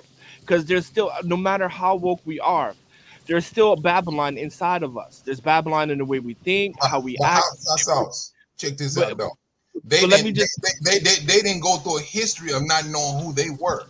Yeah, They did that's not. true. yeah, no, absolutely, and I'm not discounting that, right? I'm not discounting that, but I'm just saying that, just because we're woken to the truth and things like that doesn't mean that things are going to be a-okay. Because even I had this conversation with a friend of mine, like, and that's one of the reasons why I told you, Cole, but like in the wilderness, you're not going to see me, you're not going to hear me. I'm keeping my mouth shut because I mean, even Moses didn't make it.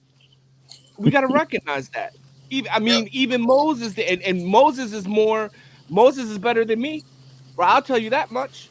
So Mm-hmm. so that's all I'm coming. That's from where I'm coming from. I'm not trying to come from condemning or anything like that. I'm just saying Moses didn't make it, and Moses was better than me.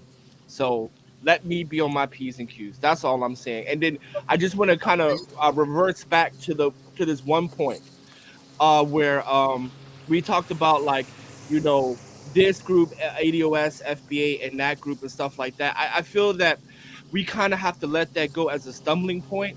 It's Mm-hmm. okay. It's okay to be different. It's okay to be of different tribes. It's okay to have diversity and still work together, right? I mean, you look at Asians. Asians don't call themselves Asians. I'm Nope. Chinese. I'm South Korean. I'm Japanese. Whatever. But they find ways to work together against the European structure, right? Because it's almost impossible. We are 400 years removed from Africa. It's impossible to just snap our fingers and be like, hey, we're all one people. No, everybody has their own interests. Fine, and that's fine, right? Making a deal, everybody can have their own interests, right? It can be win-win. But because skin color is never going to bind us. It's culture, it's experiences, right? And right now, my shared experiences with other African Americans, right? It's not going to be the same as Kenyans, but that doesn't mean I cannot work with them. It does not mean I cannot build with them. But there's always going to be just a better understanding with other Black Americans. And even amongst that, if I'm from Philly and they from Philly, it's just going to be better understanding because we have culture and same life experience. It doesn't have to be a stumbling block. We can be different and work together, right? I don't Yeah, need to. I I don't need to agree to an identify extent. with you, right? Like, I'm just saying I don't need to identify with you so much so that we're all one people, especially when we're speaking different languages and things like that. We just have to say kingdom building, right? That is the interest in everyone. Kingdom building. So as long as that's the shared interest, we can be different. And I'll rest my plane there. Yeah, I mean, I don't mind differences, but when those differences are contrived, I have a problem with that because we're Well, culturally different because of slavery. So, right, but it's going to be there. It's 400 years of that, 500, right? Because slavery started in the 1500s, right? It's going to be late, there. like So late 1400s. Yeah, no, you're right, right. so right, it's going to be there. So to get hung up on that is pointless. We don't. You can identify as Jamaican. I can identify as African American, and we can still build the kingdom together, right? Yeah, I Yes, understand that, but I just I like to realize add. You are calling yourself a geographical location, and it doesn't But make no sense. whatever, Well, that the difference is, shouldn't stop me. I I'm just think saying, the thing. whatever shouldn't stop me from building the kingdom with you. Whatever, however you feel about it, whatever, that should not stop us building the kingdom for Yah. I Absolutely. think it will. The thing, it has to hinge on the Messiah. The Messiah said, "Who do you say I am?" That's going to be the litmus test. It won't. All these other things you're talking about. It's going to come to who you say I am. Because whether we're under law, we're going to need a redeemer. And guess what? Our sins are not atoned for under the law. Under the system of the law, is not atoned for. That the Messiah was that. So who do you say he is the most important thing. Now, once that's together, then we can unify on any other things, build the kingdom and everything else like that. But I'm disingenuous if I know, I'm with you, Cole, if I know in my heart that what you're espousing will place people in the Hebrew section of hell, because again, that's what it's going to hinge on. The other thing about, there's difference about this Exodus. Uh, uh, this is God's name and reputation on the line. He put it out there. He said, "I'm not doing this for you. I'm doing it for my sake, my name's sake, which you have profaned among the heathen." Among the heathen, he said, "This time it's personal." So he's going to do this regardless. Now you can get on and be a part of it and be benefit from it, or get away from it, because it's going through. Whether what, you just we have to choose who you're going to serve. So that's the thing, is I'm with Jacoba. These up, they can teach anything, like, but where I land my plane, who do you say he is? You Well, know, Yeah, it's all, that's going you to know what? determine. and There you was an also have to old. remember. We also Both have to sides remember. in one Remember, day. So all those differences from 400 years really don't matter. He can make them disappear if he really wanted to tomorrow. yeah, and remember, it is. This is going to be a coming together of people from the what, four corners of the earth. Not just one particular corner. It's four corners. But what that hinges on his spirit. And that's always the hardest thing, because as much as we want to pontificate in a natural, it's always a spiritual thing. Who would have thought that Museveni will be saying all this that he said with the prayers, and then you have folks in Kenya saying something, and then you have Kenyan president meeting with the Iranian president. Yeah, that was There's deep. clearly a shift that's going on here. And that's a shift that nobody can say, well, we argue that we're the people, and because we argue that we're the people, all this is happening. No, that's not going to be the case. It's always a spiritual thing, because why? Because now the hearts are changing. The hearts are changing, and it wasn't because of anything that we could do. This was always a spiritual matter. So all we can do was just pray. That's exactly what Museveni and his wife did. They were praying for what? For the diaspora and the continent to do what? To have healing amongst their people, because he understood that is the source of power. Nothing else. He wasn't praying for more funding from the UN or the world, health, or the any type of monetary fund. No, he knew where to pray for and how to pray, and that is the biggest difference that we're starting to see right now. That would not have happened 5, 6, even 7 years ago. Shoot, it wouldn't even have happened 18 months ago. And look at what happened. These folks are sitting literally on a on a mountain of gold. Do you hear what I'm telling you? They're sitting on a mountain of gold. Yeah, but I mean, come on, there's definitely personal interest in that, right? African Americans coming to Africa, helping to restore Africa, opens them up to the biggest market in the world, America, right? I mean, come on, guys, there has to. I mean, look, I appreciate the America's same. toast. What's the problem with that? America's What's toast. you The know what I'm problem, saying? the I'm problem trying to is. figure that out. Well, the problem simply is just that when you're doing something like that and telling us to come home, there has to be institutions and processes in place for us to do that, and it's just not there. It's just a sorry. So why can't that be done right now? That's what Isn't that Question what we're trying to United do? Africa is about. Apologizing is the first step, bro. Well, no. Yeah. We are doing that, but it has to be on their side as well. It can't just be a one-sided This situation. I don't see it being it seems one-sided like at all. I mean, I would say it this way, hot sauce. The scriptures clearly stated Judah. Judah is the one who getting this stuff started. Now, of course, let me ask you something. You're on the continent right now, hot sauce, right? No. I will be there in October. I'm still in China. All right. I thought you was there. But all right, I'm gonna show you this. We go there, all of the brothers there, they look for jobs. They want to work for other people. Now, when you Judah coming from the United States, we all about business. We all about let's run a business. We hire our brothers. Why do you they're just like you? You said, hey, I want to invest, I want to run a business. And you 9 times out of 10, if you get there and you do business, you go do business with the Africans. You go hire your brothers. Right. That's which I do. That's their mentality, brother. Okay, you're absolutely right. You're absolutely right. No doubt about that. However, what I'm saying is that okay, right now I run 2 businesses. I run a business in China and I run a business in Kenya. One business costs me $114. Another business for visa just to stay there. Another business costs me $3,000. Right? There has to be things in place. There needs to be better things in place for me to help grow and build the African economy, right? I'm overtaxed. So here's the thing, brother Hassan, you're 100, right? I mean, you're right. Ain't no arguing with that. I think the thing that we're not paying attention to because we're not on the continent as much, maybe as Mike and them and everybody else, is that Africa has what they call Agenda 2063. Right. And Agenda 2063 is really just the building of the African Union and the policies of the 6th region, which the diaspora will be in and stuff like that. And so some of those behind the scene conversations is what you're saying.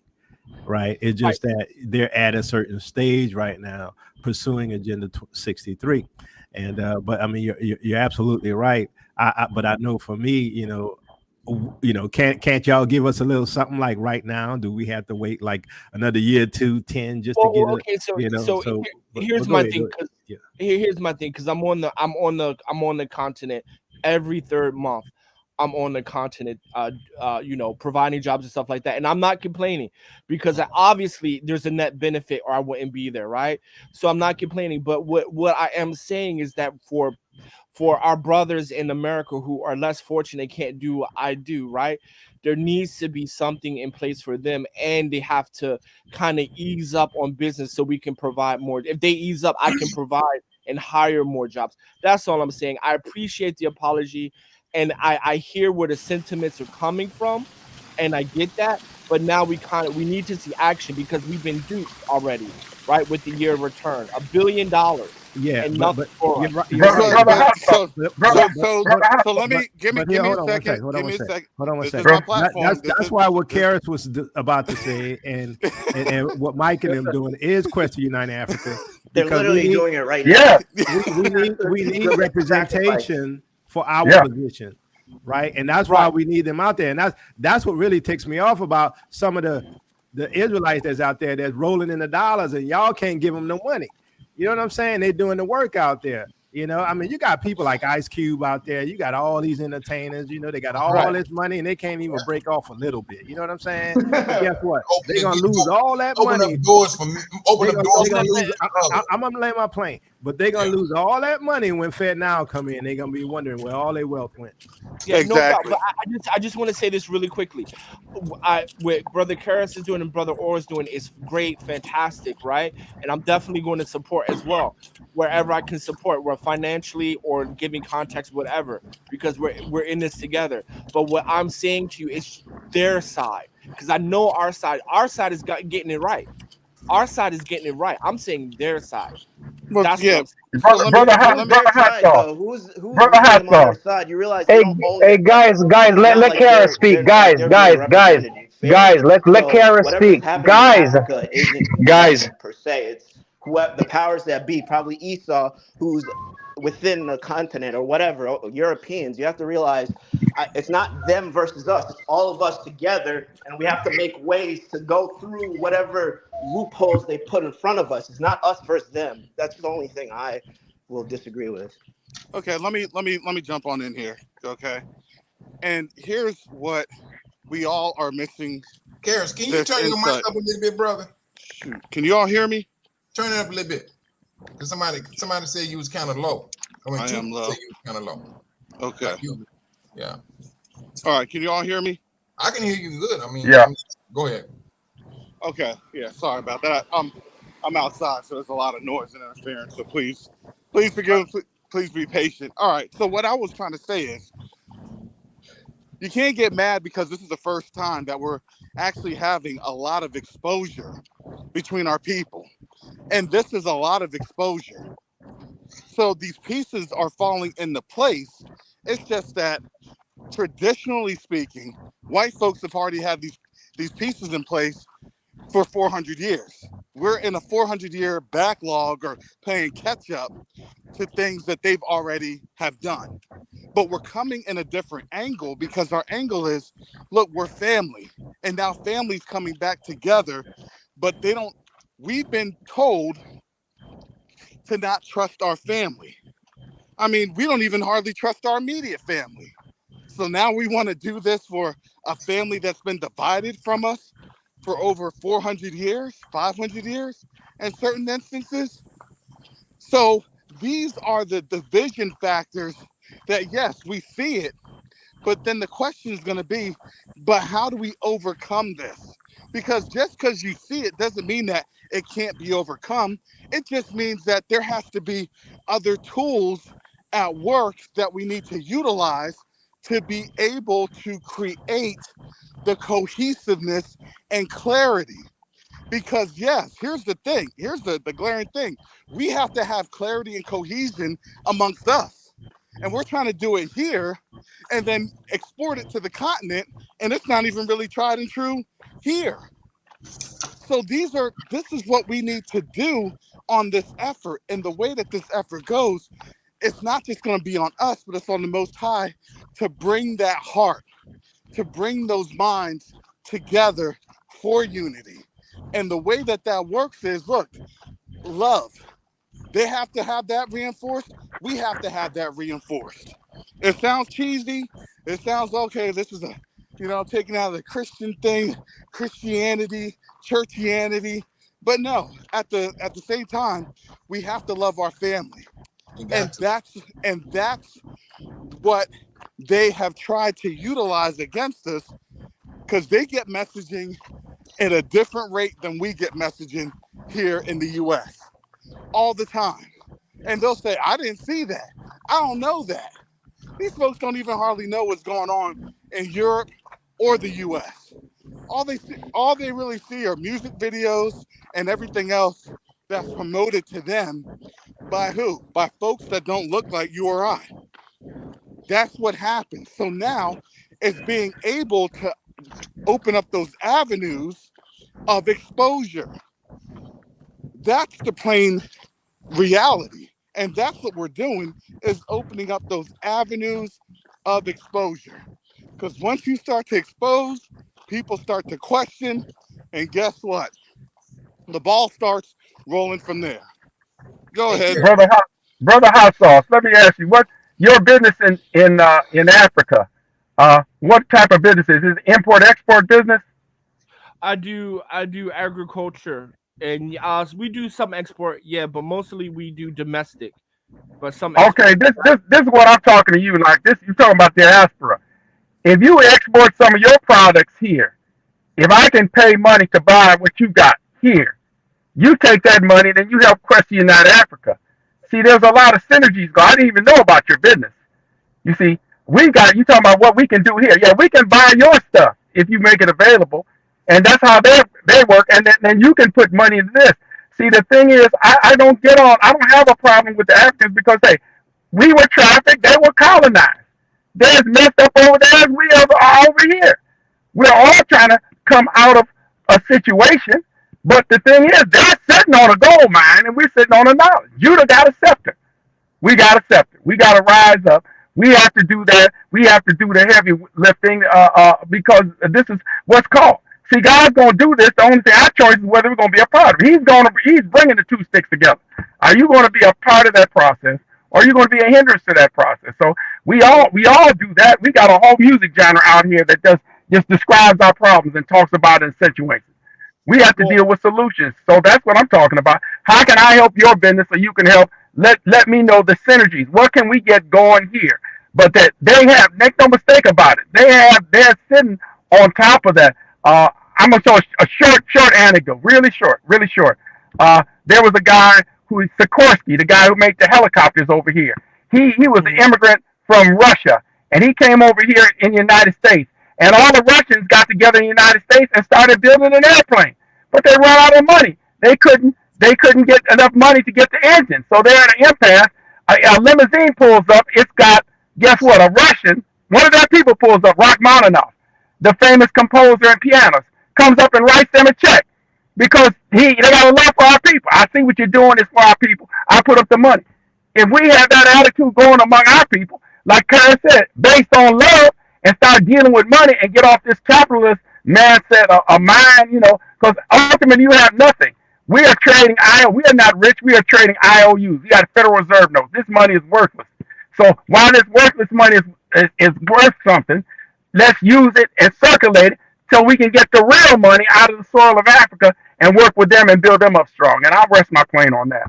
Well, You So gotta look at I this, will bro. just simply You say, know, this. Hold on just okay, a minute, hot sauce. We got to everybody's realize talking at one me, thing. and I can't respond. This is the thing. We saying what the African people should do, our brothers over there should do and thing, but we got to still realize, hey, just because you may have like in Tanzania, you have a sister that's the president, Hmm. but her calls are coming from other nationality of people. What she got to do? She got to do what these people say. Now that's see there's a door and there's a frontage of people that will put in front, but then it's the people in the back door that you need to really look at. And, oh wait a minute, they're the one that's making all these calls. That's the thing, because did not y'all say that they have went and divided up his land? Some of those people are still in that land, bro. They still there, and I know what you're saying. They should, some people in the comments say, hey, they should give us land. It's easier said than done. When we was there, we went to the banks. We sat there and listened to all of this paperwork that they said we need, and this is what all you need and everything. And I'm like, wait a minute. I started looking this stuff over, and I started saying to Karis, and I even said it to the banker. I'm like, these what they got set up is set up against you. You the African, they're set up against me too. But yeah, we can manage to pay what we need to pay to get the business started. But this is set up against you. So if you do not get a business, that you stay in a employee situation. but here's And the so thing, and I'm gonna add this right quick because here's the problem. All right, we all thinking in terms of the Eurocentric Western mindset of starting a business, and I'm not saying that's wrong. I'm saying that we have an inheritance, right? We have a God, we have a covenant, that's tied to land and land that's tied to a people. We have an inheritance and we are owed land. Right now, the question is, how do we get our inheritance back? We know who we are. We know we the people. We know that's our land. Right now, we got to go and get our land. That's due us. Right now, whether or not we go to the United Nations, we go to the African Union, or whatever, however we do it, I want my daddy records. Okay. They owe us something. And this is the difference I think a lot of us not pursuing is the fact that we have a case. We have a world case, and they took us out of our land and took our inheritance. And according to the scriptures, and I'm gonna stand on the Most High's word, hold on. is Hey that Rick, that put covenant yourself is on tied mute, to Rick. that Rick, covenant put is yourself tied on to mute. a people, and it is tied to a land. So here's my thing, right? Because I think we're okay. Okay, this is what I'll try to explain it as clearly as I can say. When we're talking about heavy lifting and we have to do the heavy lifting, I'm okay with that. I'm not saying we don't have to do that, but it can't be just us, right? Just us doing the heavy lifting.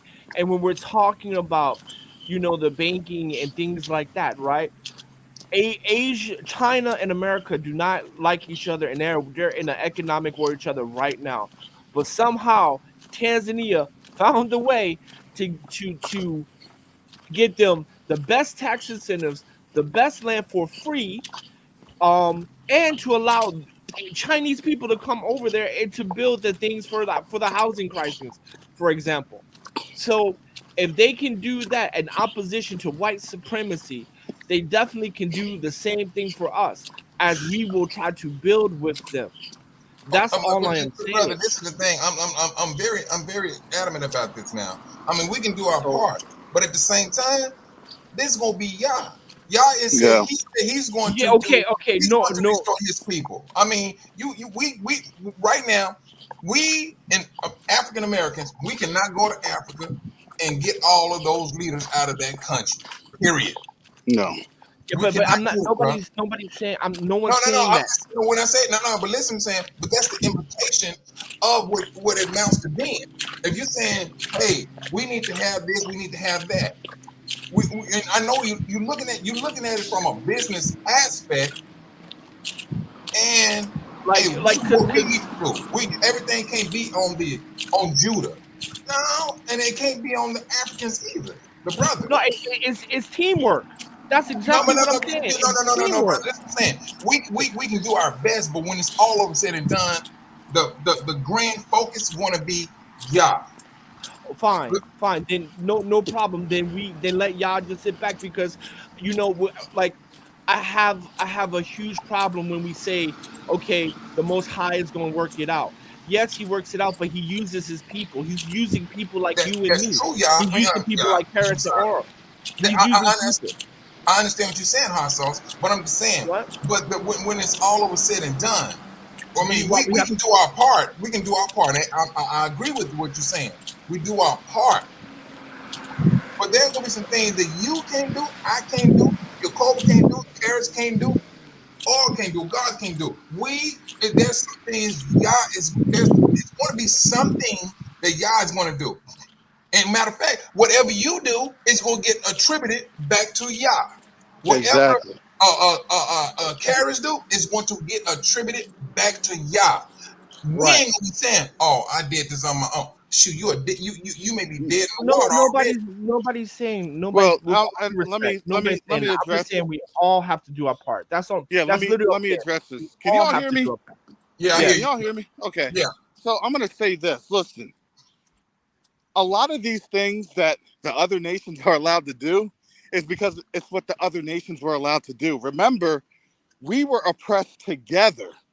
Just some was oppressed in the land, and some was oppressed scattered. They were oppressed. So you also have to remember, a lot of the politicians that are there, they're not in control. That's just plain and simple. yeah. They are just like our NAACP, just like our other traditional, extra governmental organizations that's here in the United States. They're mouthpieces for white supremacy. No, So they are they're in control. what? Those They are. governments? No, they're not. Yes. China Okay. China usurping the U.S. shows that they're in control. No, they're not. Because here's the problem. You just said China usurping the U.S. Guess what happens? In Africa. You're just telling us that the governments are not in control. The African indigenous people are not in control. You're just telling me that they just traded one power for another. So therefore, it's not control. But it was their So decision to change, right? not really. Again, because they don't have control. If they had control, then guess what I'm telling you? I'm telling you, they would have other infrastructure programs. They would do other things with the roads and things of that nature for the benefit of the people. Any infrastructure program that goes into there is for the benefit of that nation that has provided for the construction of whatever is deemed necessary to that nation's infrastructure or security needs. You want to know how? You want to know how you know they're not in control? Because we got U.S. bases on the continent of Africa. We got Chinese bases on the continent of Africa. We got Russian bases on the continent of Africa. The only thing they're in control of is maybe handling some local domestic issues. Bingo. Let alone the infrastructure. You think people want to live with no roads and stuff like that? I'm Bingo. gonna land my plane here because the Africa I've seen and I go to daily is very different. But I'll land my plane here. I'll rest my case. Yeah, and I'm gonna say this, brother Hot Sauce. We do appreciate your perspective, because Quest Unite Africa, there's a different perspective. It's things in Kenya are definitely different than things in Tanzania. Things in Tanzania are definitely different than things in Rwanda. There's a total, some things that are in Kenya are actually generated for what? For use and consumption of other nations. This is why you have a division between Tanzanians and Kenyans, because of how Kenya has traditionally positioned itself. But Kenyans will also let you know that a lot of the land is owned by Europeans. A lot of different lands that's there is owned by the royal family, the British royal family. And there's no disputing it. Respectfully, we're just making excuses at this point. So I'll just let it be. When you talking about a curse that was put upon us, how is that? And we just coming. How do you think that's? No one is overlooking that. We could say we're making excuses for ourselves here in the U.S. But this is what we can all agree to disagree, but it's the simplest component is being able to unify and being able to have trust and unity, and not having division, which is done from outside sources, no matter where they're coming from. Let me ask y'all a quick question. In Isaiah chapter 60, what does it say? It says what? That the Gentiles are going to be drawn to the brightness of our what? Rising. See, that's what we're seeing now, where we're getting balls, right? We're coming in there and say, get that LGBT stuff out of here, right? We're saying, no, we're making alliances with Russia and China and other people. See, we're taking control. We're starting to rise, right? And Gentiles are now saying, what? You know what? Africa's not an S-hole country, right? Africa has gold and silver and all these minerals. Now these Gentiles are admitting it, and some of them are even saying we might have the potential to be the next superpower, and they're trying to position themselves to get some of that. So they're going to be drawn to what do Gentiles like? Money, wealth, money, power, bingo. right? And they're going to be drawn to that. And definitely, absolutely. On that. This and Karis can when we met with those leaders, that's one thing we said. I said the world is saying whoever controls Africa controls the world. Bingo. We were saying this to these politicians. I said, and we said, why is it that we, as a nation, as blacks, why we can't control Africa? We're the only people that's separated. You know what they sat back and they thought about, and they let that marinate. They said, wait a minute. They was highly interested, because now we got the blood flowing. Bingo. We got them going now. And But what that does, give me a second, and I'll talk back to you, Hot Sauce. But what that does is that came from the top, and now the blood starts pumping, and it starts to go to fingertips. It starts to go to limbs, arms, eyes, brain, right? And this is what we've done. That was the second trip. That was the second trip in where we started to establish ourselves and to get properties that we can operate in. There's always the way that we want to move. We want to move with diligence, discernment, and wisdom. Because that's the productivity of certain things. Now we're getting a chance to ship the container that we have access to, of medical equipment that we have access to, because now the Tanzanians have pledged to provide land. Do you get what I'm saying? So now we're working these avenues, and this is why the work is critical. It was always these initial 180 days. This is the critical points in any type of a business, any type of an organization. No matter what people may doubt, no matter how people may handle it, it's what the Most High is setting on up, because now with us being able to demonstrate, now they're going to demonstrate. You were trying to ask, well, the onus shouldn't just be on us. No, absolutely not. But when we're demonstrating something, guess what? We need to understand, and we need to give them the capacity to demonstrate for us too. So we need to demonstrate for us. It's in dollars. It really is. I don't know how to say it anymore, say it any less. Because why? Because the resources are all here in the US. And we're just showing that we can push those resources there, because when the equipment comes through, then guess who else comes through? We do.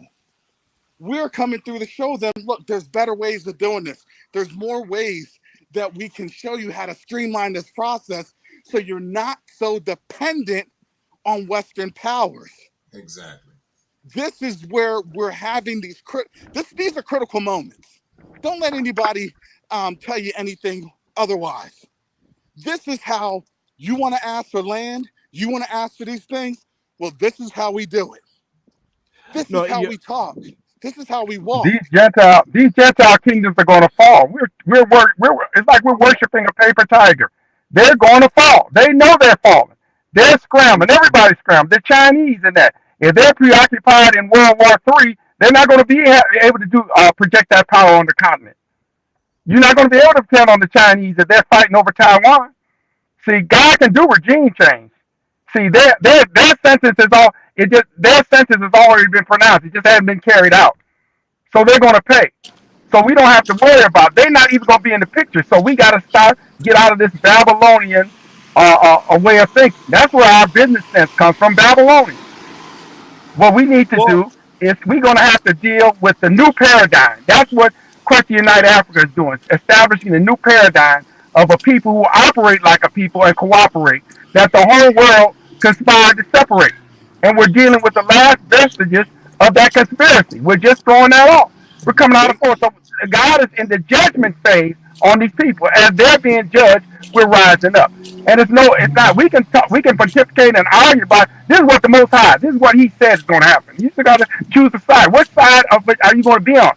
God has said, the Most High has said, Father Yah, this is what's going to happen. Are you with me or not? Like that Bush said, pick a side. Are you with us or with the colonists or the traffickers? That's what you just got to pick a side. Brother, when you speak, if you just lower your tone, because when you speak and you speak loud, it actually becomes distorted. Oh, okay. I'm sorry. I'm on a phone in a car in a suburb trying to drive home.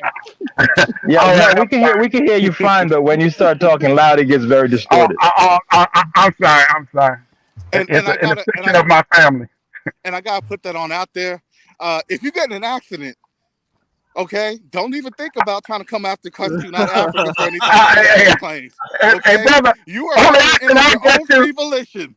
All right, I'm I putting am that on parked. out there for any type of I legal disclaimer, things of that nature. So you can I am drive however parked. you want to drive. The only action I get is somebody Bro, just suburbanites lower your saying, "Put tone. a You're Negro in still front of my really house." loud. You're still really loud. Just lower your tone a little bit. Lower my tone. Lower. well, Lower my tone. Okay. anyway, gentlemen, it was great talking to you guys, but I'll let it be. I'll rest here because I'm not gonna you No, know. look, listen. No, brother Hot Sauce, we appreciate you being on out here, because Brother, we much have to love for you. understand. You have to understand. We have to present it at all angles. You're Yeah. looking at No, things. because my, We're my looking at argument things. my argument is this. Well, not my argument. My point of reference that I want us in the diaspora to understand is this, right? You got to understand the art of the deal, and I know it's going to come back. Oh, that's a Babylonian way of thinking, but at the end of the day, right? We cannot romanticize this because you have the connections and the money to have land. I have the money and connections to have land, right? In fact, we both have it, right? We both do business on the continent. However, we're talking about how to get our people back there effectively and efficiently in a way that we can settle there. And that's a whole different conversation, because we both have done individual great things for the kingdom. However, all I'm really just saying, in a roundabout way, it needs to be teamwork. That's all. Okay. And Well, I get I get the understanding of the proof is in the pudding, but historically, African Americans have always fought against white supremacy since since the Civil War, civil rights, whatever. We have the record. We have the record of going over the Congo and help with the freedom fighting, right?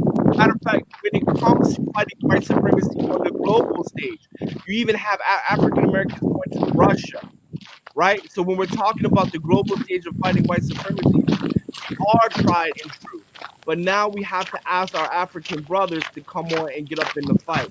Because at the end of the day, and this is just looking at the data, at the end of the day, right? A lot of things that we fought for goes to other people other than ADOS.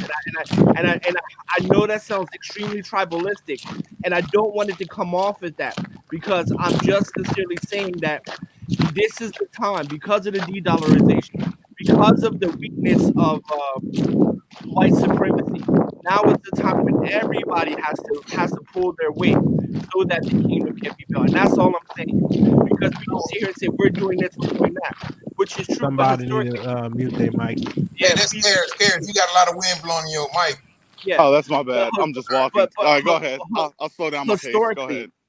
historically, we have always fought white supremacy. So this is nothing new for us.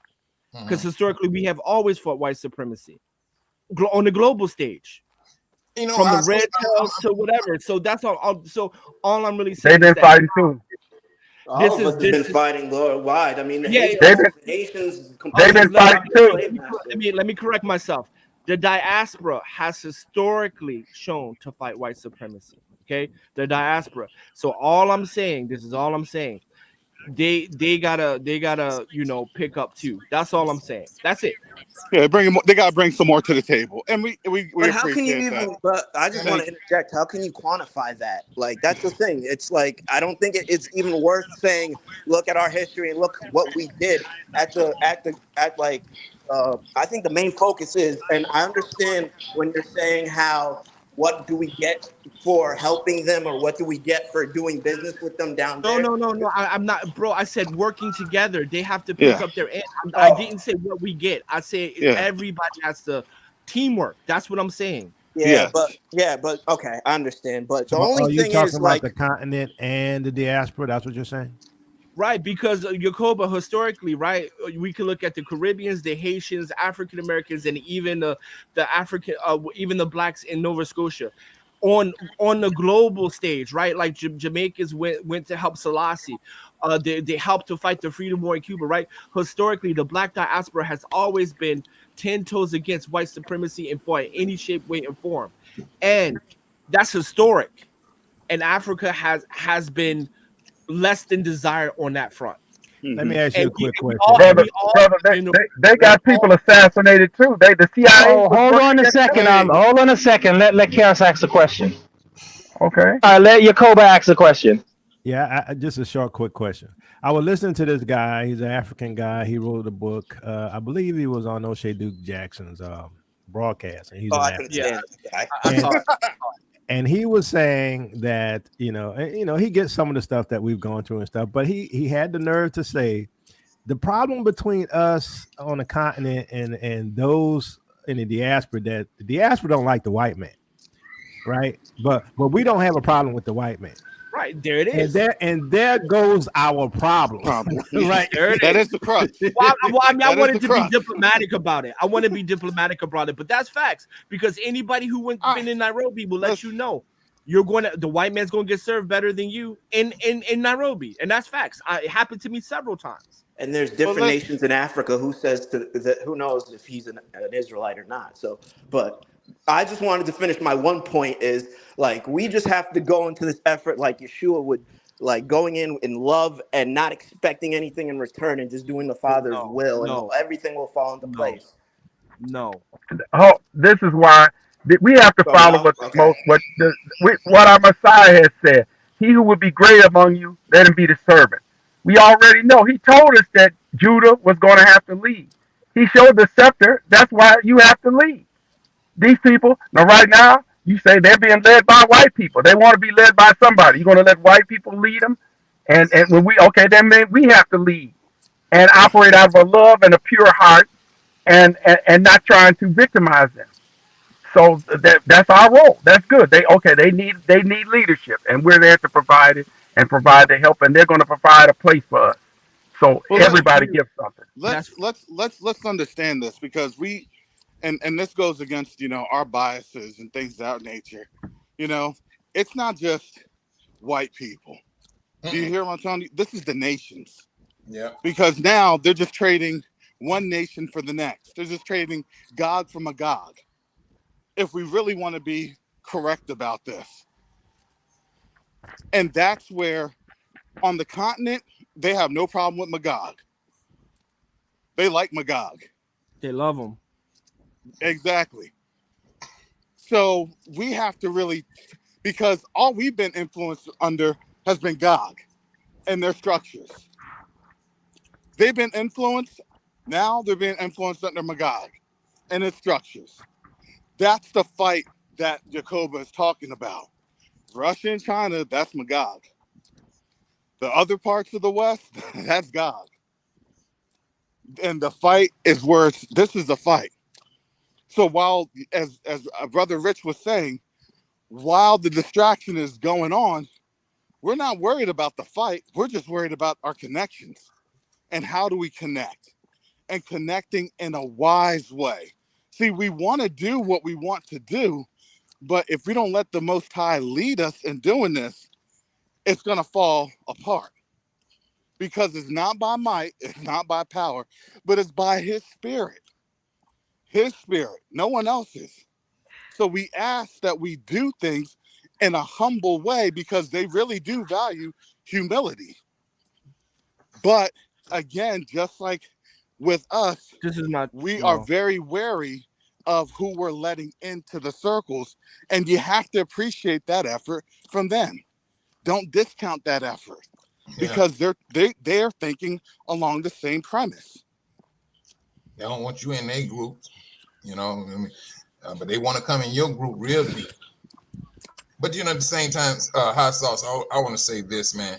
Nah, whatever I'm saying, it's it was no disrespect to you. I mean, there's No, some no, no. things We're I just agree talking. with, with you and thing. But I think I'm kind of bent more so.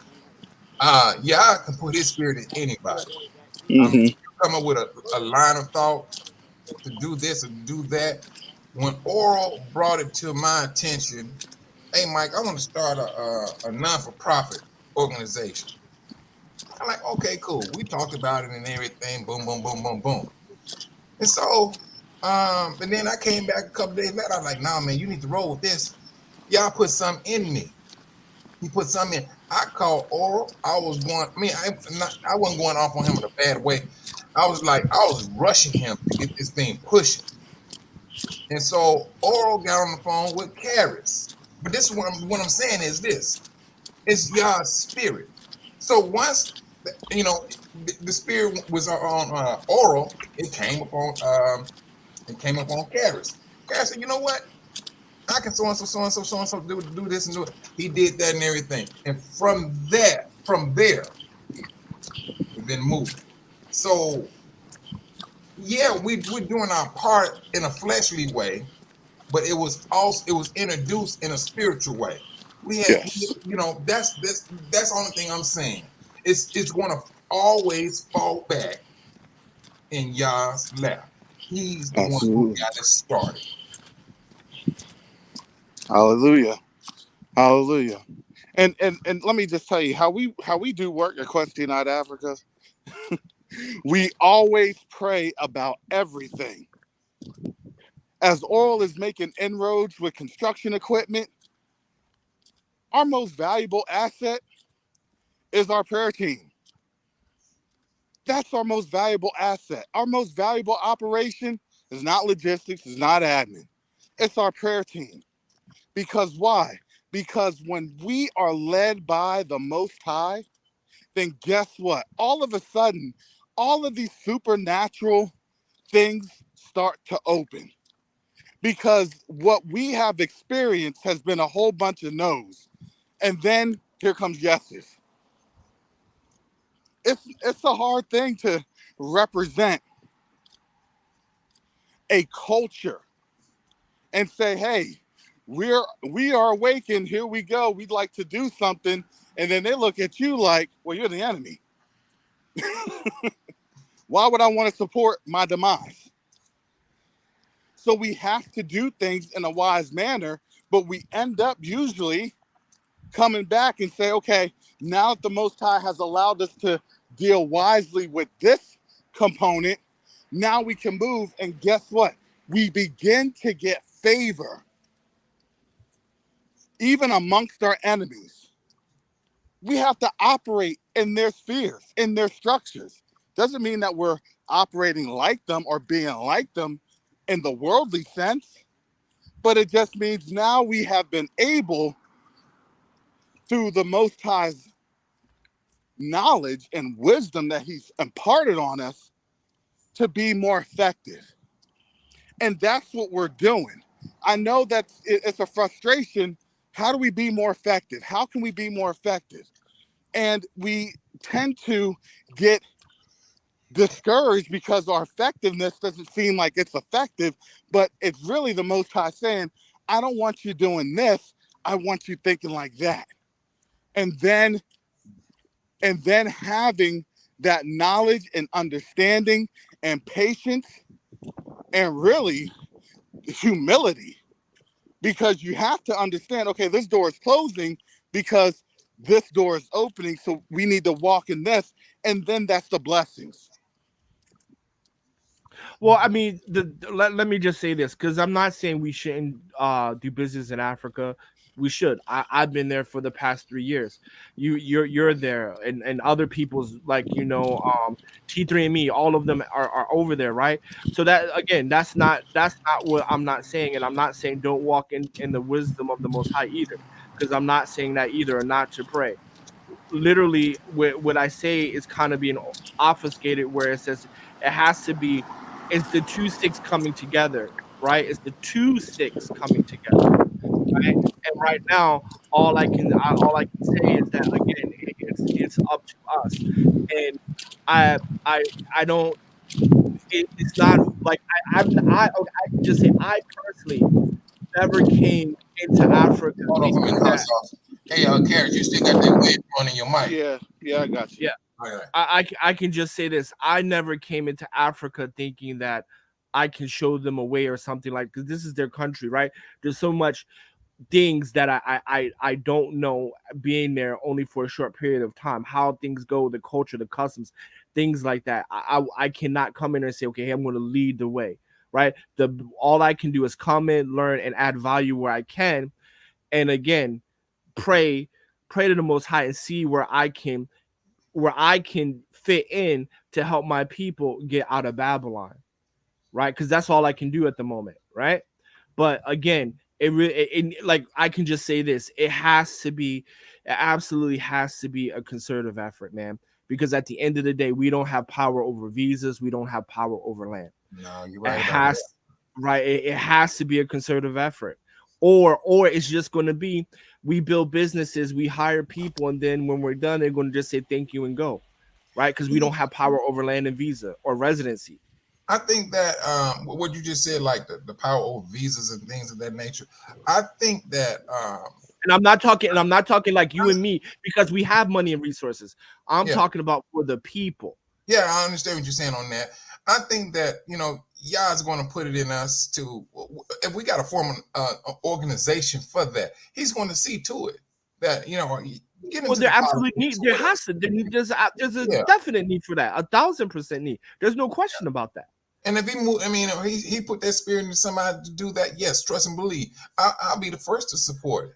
I mean, it just, there's going to be different phases of different, the thing is their country, brother.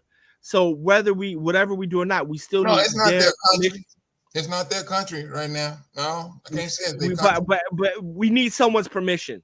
Okay. Yeah, all right. Okay, we need someone's permission. Yeah, I got you.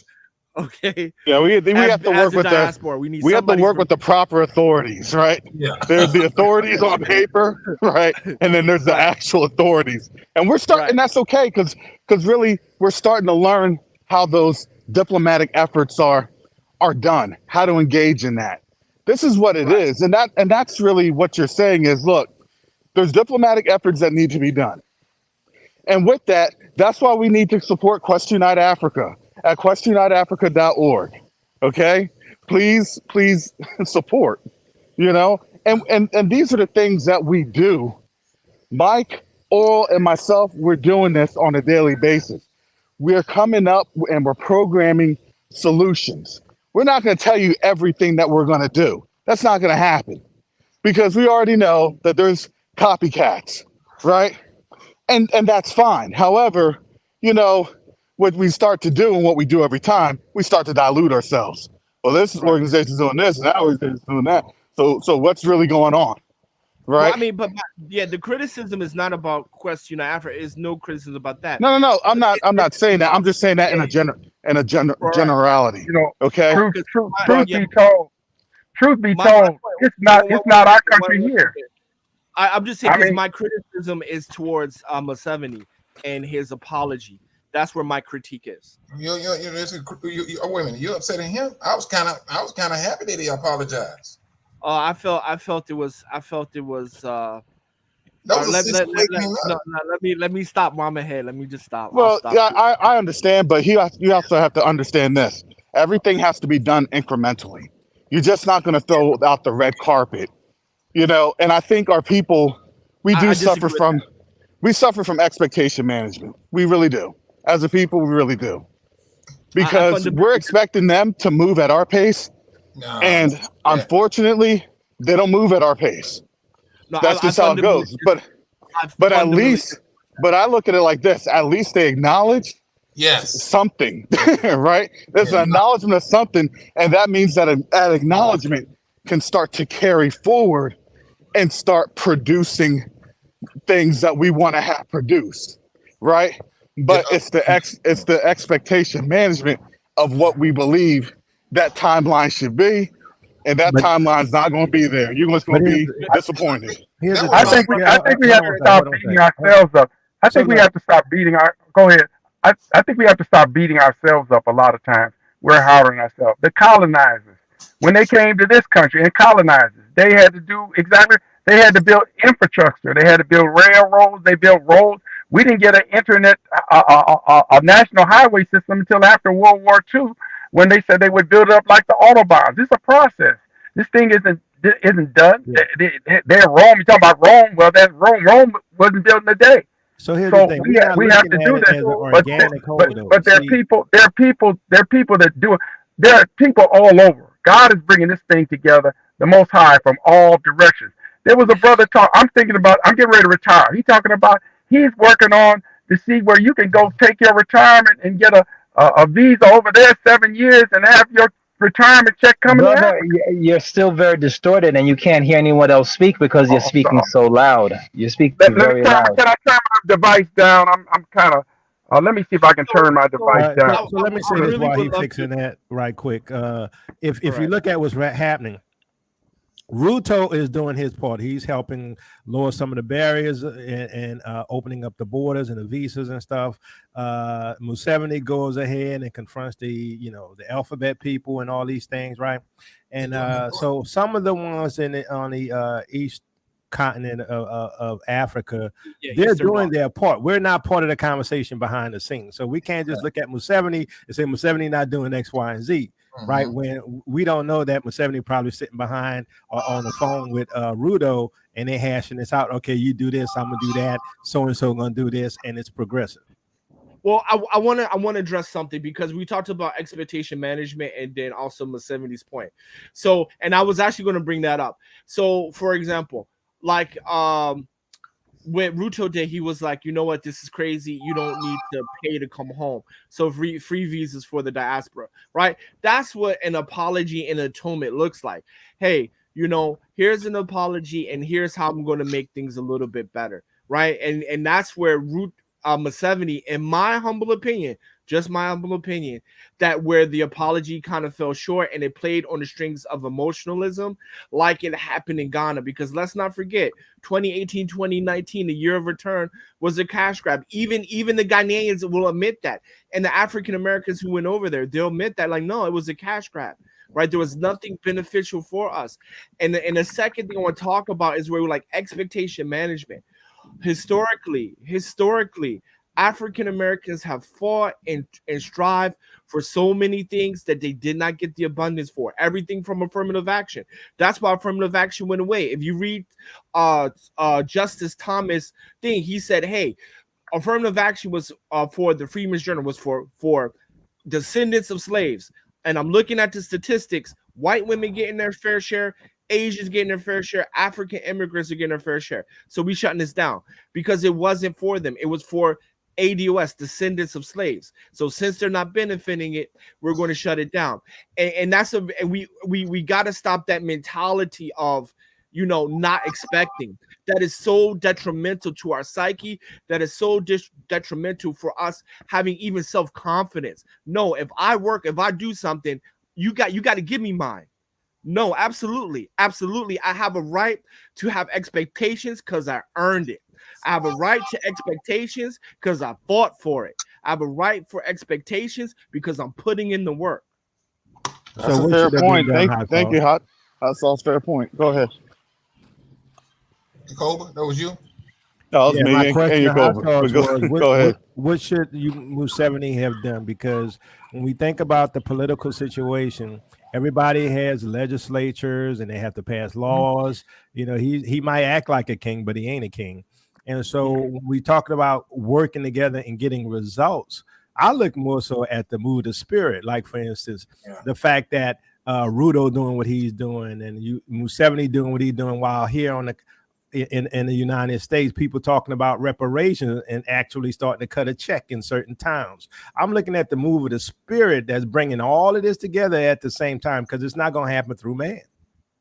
So I disagree about it's not going to happen through man, because we had this conversation before. Yeah, I use this man to get things done, and it says like. Well, I do believe that spirit and physical. My point being is not by himself. No. Then we're in agreement. The Most High is going to provide. The provision is going to come from the Most High. We just have to realize this is a move of the spirit. It's not going to be. It cannot be done. When we look at the whole situation, it's not within our power. If you really look at it, His strength is going to be made perfect in our weakness. So it's not by the power. And the truth be told, the colonizers and the brother, you're still speaking at the same tone. You're still speaking at the same tone, and you're over talking everybody. Okay. This will be the last to hear from me. I promise. They are operating with satanic power. They're not operating in the natural. They are literally operating with satanic power, the God of this world, and we have to operate by our Elohim, the Most High. So you're never going to. If you don't keep it spiritual, you will never beat them, because they are operating beyond the natural. They're not doing everything in the natural. That's it. I'll land my plane on that. So I would just simply say, I would like to just answer this question very simply. So first, so if the question is, what will I do if I was Museveni? That's right, Yakoba. That's what you're asking me, or what he have done? Yeah. What should he have done? Okay, so one, I probably just follow suit what Ruto did. Say, okay, free visas come, and you don't have to pay to come home. At least that. If I can't offer that on the table, I will just wait. I will wait for the apology, and I will wait for the apology until I have something on the table, something tangible, right? Because you got to understand something, right?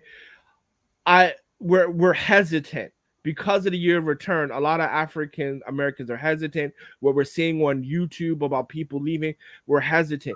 Not saying this is Africa's not the right move. It is. It is. It's definitely the right move.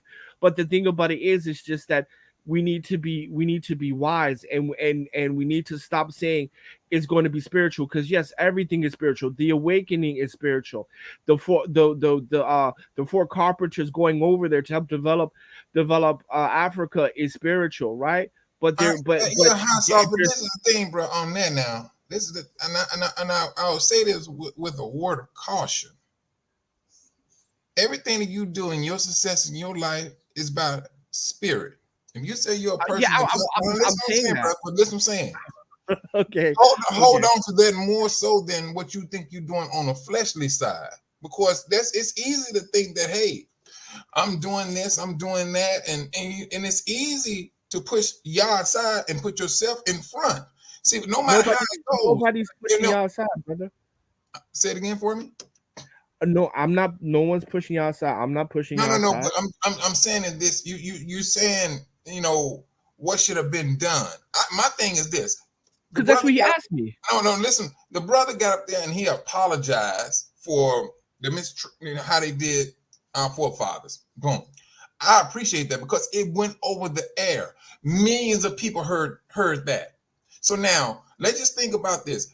Let's say that went to another leader in Africa. You know what? He's right. See how my point of saying is, y'all could have used his spirit in him to affect some other people that was listening.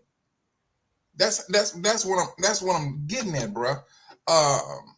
It's easy to sit and say what we need to be doing as Israel, but it's all gonna start from Yah. It's gonna be his spirit. You didn't wake up all by yourself. You did not wake up. No, not one of us woke up by ourselves. No, not one of us. That's why I said it was the spirit that woke us up. It was the spirit to push us to go to Africa. No one is like I'm the last person to deny the power of the Most High. The last person to do so. What I'm simply just saying is that you got to understand that the people are hesitant. The people have been taken advantage of. And so moving forward, we need to see something tangible, because we heard this before. We saw this before. You know what? And you're right. That's what I'm saying, bro. Please let me land here. Please let me land here. I'm sorry, go ahead. Right. And now, whatever reason the Most High put that message out, I don't know, but everything works out for the benefit. So I'll leave that there. I don't know why the Most High said, okay, do this, or inspired him to do that. I don't know. But everything works for the benefit of the Most High. So, however, it says the children of Israel are not as wise, and we need to be wise. That's all I'm saying. And everybody here is saying, like, I'm talking to logic. I'm not really talking to logic. I'm talking from experience, right? So when I'm sitting here talking to you, I've been 19 years abroad, right? 19 years in Asia, 3 in Africa.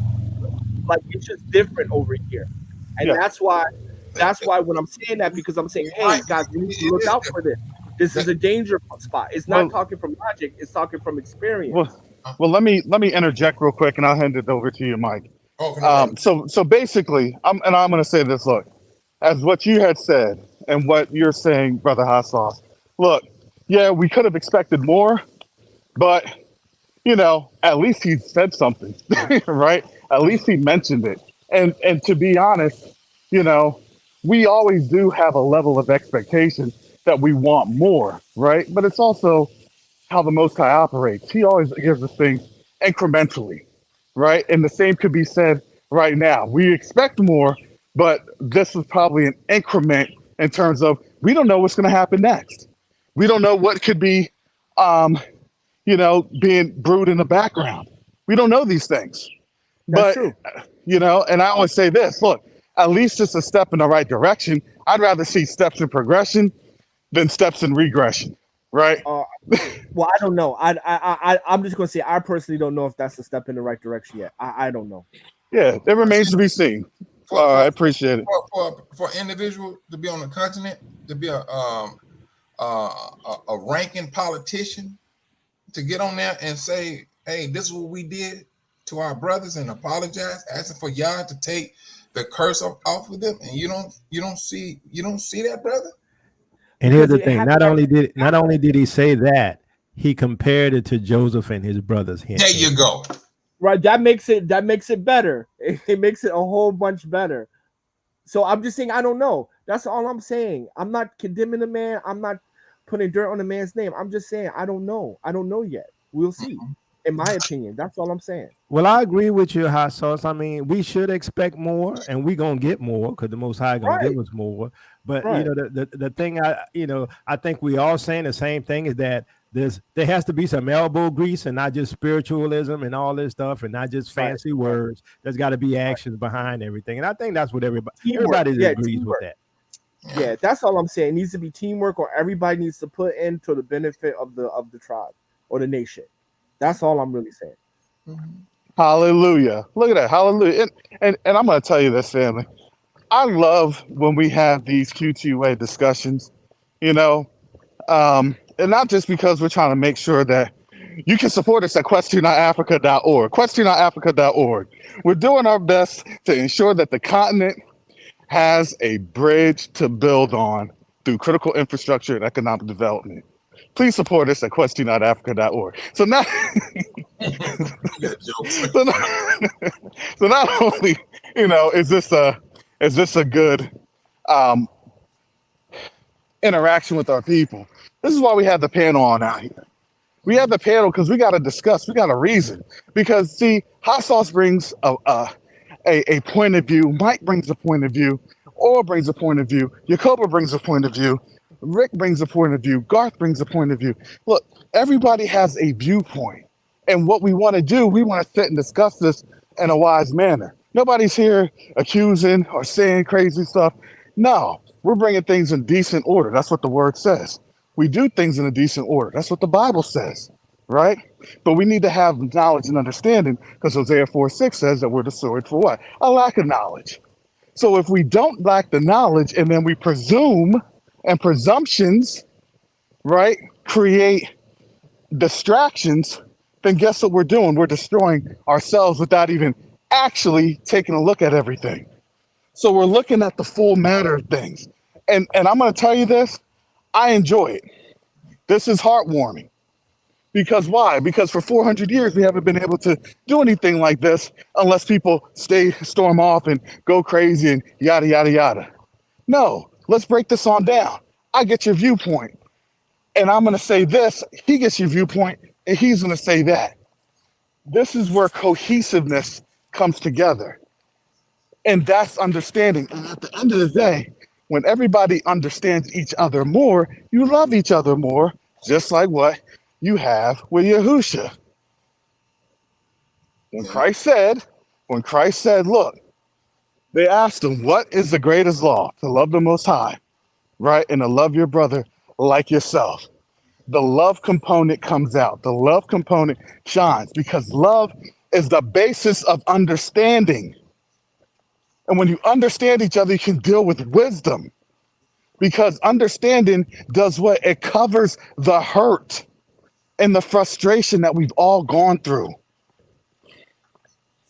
So I just want to interject again, question.africa.org, where we are talking and collaborating and moving with one another in love, but that love requires your support. Hallelujah. I think Cash, I think you got brother Fast Nickel on there. Been sent back off in the cut. Oh yeah, my bad, brother Fastnick. Well, you up in here? I know I added you. I'm still here, brother Michael. You always thinking about me. I love you, brother. Hey, that's brother Fast Nickel. I got you. Go ahead, brother Fast. I'll be quick. I don't even know if I'm still on. Just from listening. Hello, am I still on? Yeah, you are still on. You are still on. Okay, yeah, go ahead, brother Fastnick. Let me mute myself. Shalom, everyone.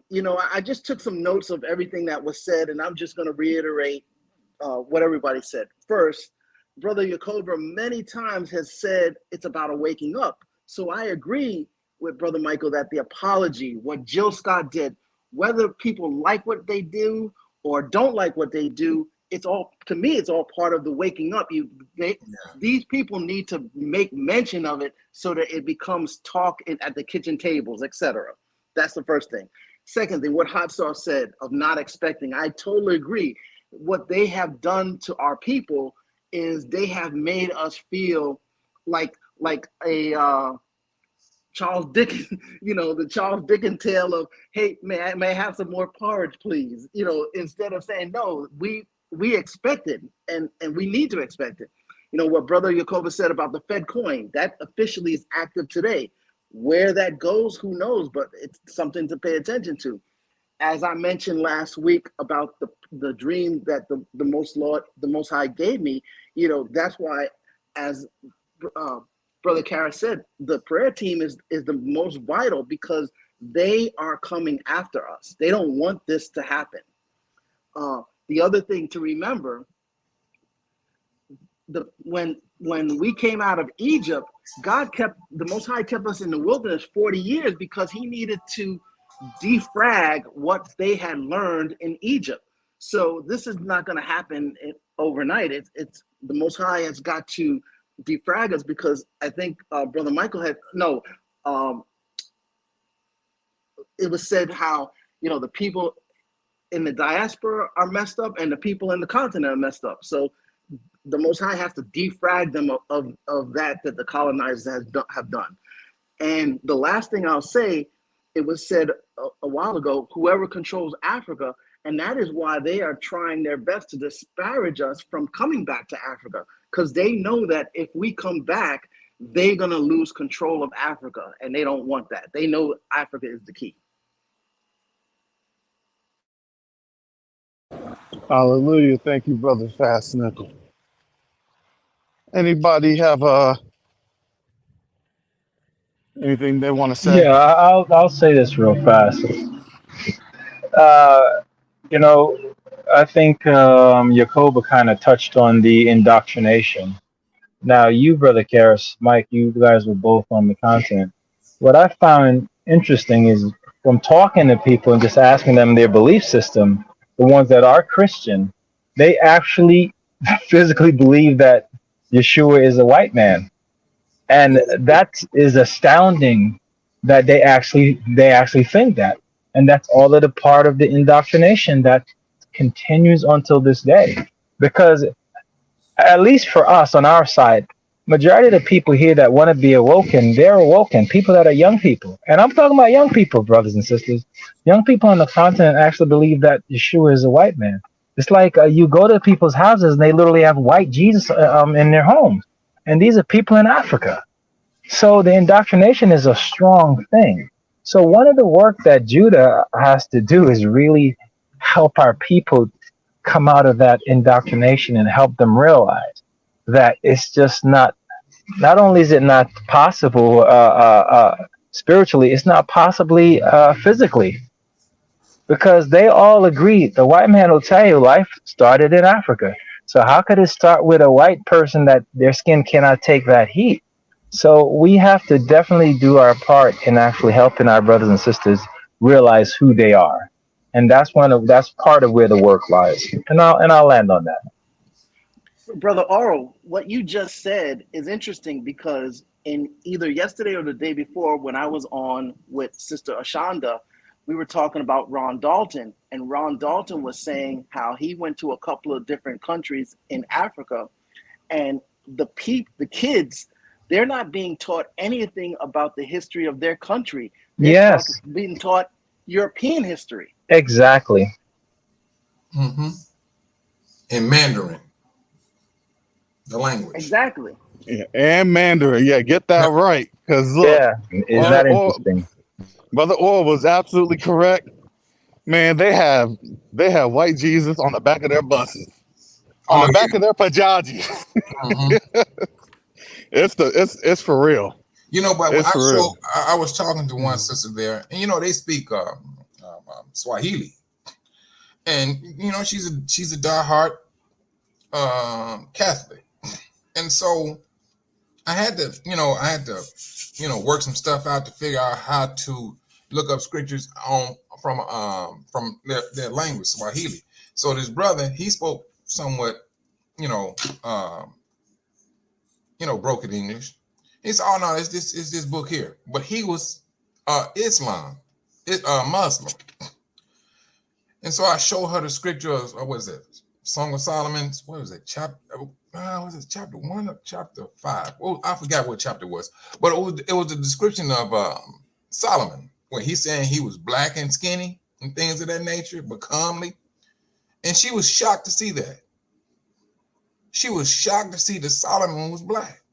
And he's describing himself as a black man.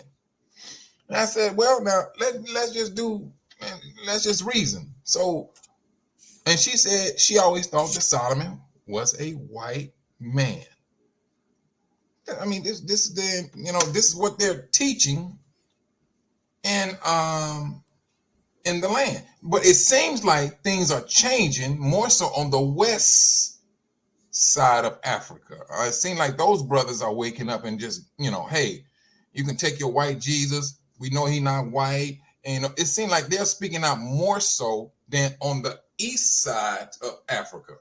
The only drawback, Mike, to that is that they're actually adopting a lot of the Western way, the Western culture of the alphabet, things of that nature. That's the only drawback to that side. Well, yeah, that's true. But I would say more so in South Africa though, because they down there marrying one another now. And also places like Ghana too. Yeah, I mean, yeah, the influence is it's sad. Now I see why they do not want people like us on that continent. But think about this, how bad it is, because most of us consider ourselves awake and we're not fully awake, right? Mm-hmm. Because even the more we learn, the more we find out how much we've been lied to. So like, for instance, you hear all the time, well, Christianity started on the African continent, right? And go look at the Axum Empire and blah, blah, blah, blah, blah. But when you look into it, you find out, oh yeah, Christianity did, Catholicism, right? Yeah. And the influence of Catholicism on Ethiopia and on the Axum Empire. Okay, well, what was it called before then, right? It was just the movement of the way. It was those who followed Yeshua, right? Which was an African group of people in an African culture and an African belief system, but many of us still caught in the idea that Christianity started on the African continent. And I guess technically you could say that, right? But it was Roman Catholicism. Right. And that's how deep the influence is, that the terminology we use, the way we think is still Roman. And so now we think we're somewhat awakened and we're still being manipulated. And this is why, I do believe, because y'all know I'm the first one that say physical and spiritual. I don't think you can have one without the other. And so every move we make has to be both physical and spiritual. So like when y'all doing with Quest to Unite Africa, right? You got to have people who support it. You know what I'm saying? You can't just have, like the people, a lot of these people who be following us on these channels. Well, I'm just going to wait till the Most High come get me. I'm not going to do anything. I'm just going to sit on my hands and twiddle my thumbs, right? There's nothing for you to do. Man, you see what I'm saying? You speak it, brother. You speak it. I don't think I can do that one now. I mean, that's just me now. I think there's an action I need to be contemplating myself. I don't think that's just me now. I mean, other people say I'm gonna wait on the Lord. More power to you. Me myself.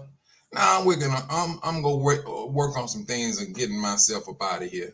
That's just me now. I'm not going to push that on nobody else. And, you can show them the scriptures and things of that nature. And, I mean, people got they have their thoughts, and, but I bet you they'd be quick to go over to the Gentiles and say, you know what? God say, give me that gold and that silver and your jewels and stuff. I bet you'd be working to go get that, right? See, I'm just saying, some of us don't make no sense, but when you can see that practical application of that gold in your pocket and you go take it out of his bin, then that's a different story. You said it. It's unfortunate that we don't see the okie doke, as you like to say, Yakoba. It's like we being duped. And it's like we don't even see it, and we're so quick to fight amongst ourselves. And instead of like coming on and supporting a cause, we're like find a reason not to like the cause that's existing, and make up our own cause or something to that effect. Instead of saying let's unite with one another and move forward. That's a big problem, man. I mean, Yeah, and you know, I think that person that must be a little hit at me. Yacoba must be from the tribe of Issachar. I'm like, all right, whatever, foolishness. Nah, I think they're joking with you, but I yeah. told y'all can't be messing with Jacoby. Jacoby's getting over COVID, so he's gonna be in that brain cloud Thank you. for a minute. Repeat that again. I tried to tell y'all earlier. Are you serious, Yakoba? Yeah, Oh Oh yeah, wow. oh yeah. I've been trying to get over this COVID stuff, man. yeah, they've been asking. So where's Jacoby? Is Jacoby MIA? Did them 3-letter boys finally pick him up? You know, is he in Guantanamo Bay for, you know, you know, all these conspiracy theories were flying on out. So I didn't know until there was an email yesterday, and I talked about that a little bit with the Fed Now situation and that July 26th announcement supposedly that's happening next week. So I say You supposedly know what? because Enlighten me about that, brother. so there was an email. I know Tayu had replied back, and I replied back. This person, one of the viewers of both of our channels, had asked, "Hey, I heard something about, an announcement that Biden, supposedly, this is all supposed, that Biden was going to have on July 26th regarding Fed Now." Mm-hmm. And so it was an ask of should they enroll in these, what was it? And these forums or something that they're trying to push for like $50, right? If you want to know the truth, you need to pay $50. I said don't do that. First, go ahead, go to the Federal Reserve and ask the Federal Reserve, or look at the Federal Reserve and look at the press release. Look at the U.S. Treasury and look at the press release. If the press release says an announcement will be made, then I would actually put more stock in that press release than any talking head that you may find online. And so, but that really piqued my interest because I said, well, this is something interesting because remember, we came online with Fed Now back on July 1st. Would that gives 3.5 weeks afterwards that they're addressing it, which means in my mind, there's like a 90-day cycle, that they're going to want to push, which probably lands us around, mid-October, early November, which at that time they'll tell you, oh, the economy's slowing down because why? Because, the summer didn't yield its thing and, because of what we had with all the crops and the devastating weather, all that nonsense. We know that mumbo jumbo is going to be coming on. Yeah. So that's what really piqued my interest because nothing is, circumstantial. Everything is substantial. Everything is, has been substantiated. Did he? Oh, he fell off. Okay. Wow. Well, just to add to what he said, someone did send me that information, and my philosophy is just wait till July 26th and see what happens because they talk about learn how to opt out. You ain't opting out of this system. You can leave this system and suffer through, right? But you can't just opt out the system. That's like saying, you know what, I'm not paying my taxes today. I wish there was a way to do that. Now, brown shoes. So, Jacob, what you thinking, brother? I mean, this is what, July? It's supposed to be July 26th. Something supposed to happen between, with the U.S. dollar. From what I'm seeing is the dollar's supposed to disappear and you're gonna lose your wealth, right? I mean, I've been expecting that regardless, right? But but let me ask you, Jacob. So you think it's going to be that abrupt where it's just 26 and these people are going to lose their wealth? Because that's going to cause pandemonium if that happens. That is just what they're saying. I don't know anything about it. The person sent me the email and sent Karis, and I was like, okay, whatever it is, I don't know. I know you can't opt out from stuff like that, right? I mean, you can decide not to participate and suffer the consequences. Like me, I'm not going along with the whole digital new world or global, stuff, right? So it's like when that time comes and that separation occurs, then I'm gonna have to deal with what I have to deal with. But that's what they're saying. They're saying that the at least from what I'm getting from it, that the dollar's going to be no more, and we're going to be in the Fed now system, and so your wealth is going to be zero. Wow. And so Well, that's when they're gonna give you like the stipend every month or something to that effect. Well, that's another question. I think they're going to let you hit rock bottom and then give you universal basic income. yeah, you put that permanent ink tattoo. What is that? That digital ink tattoo or whatever. Oh yeah. Well, I forgot what they call that. Yeah, the market beat. Well, you know what? I've said it before. I'll say it again. We are in the precipice of history right here. 'Cause we're in the middle of a lot of old systems being phased out and new system coming online right in front of our eyes. If anyone has seen the videos where they explain the process of the Fed Now coin, one of the things in the video they show is the ISO 2022, which anyone who's into crypto knows that XRP, XLM, there's about 20 coins that all fall under the category of the ISO 2022. And this is why I personally have said, hey, there's an agenda why they kept XRP locked up in this lawsuit for 2 years. And ironically, all of a sudden now the judge says XRP is not a security a few days before they announced the Fed Now coin.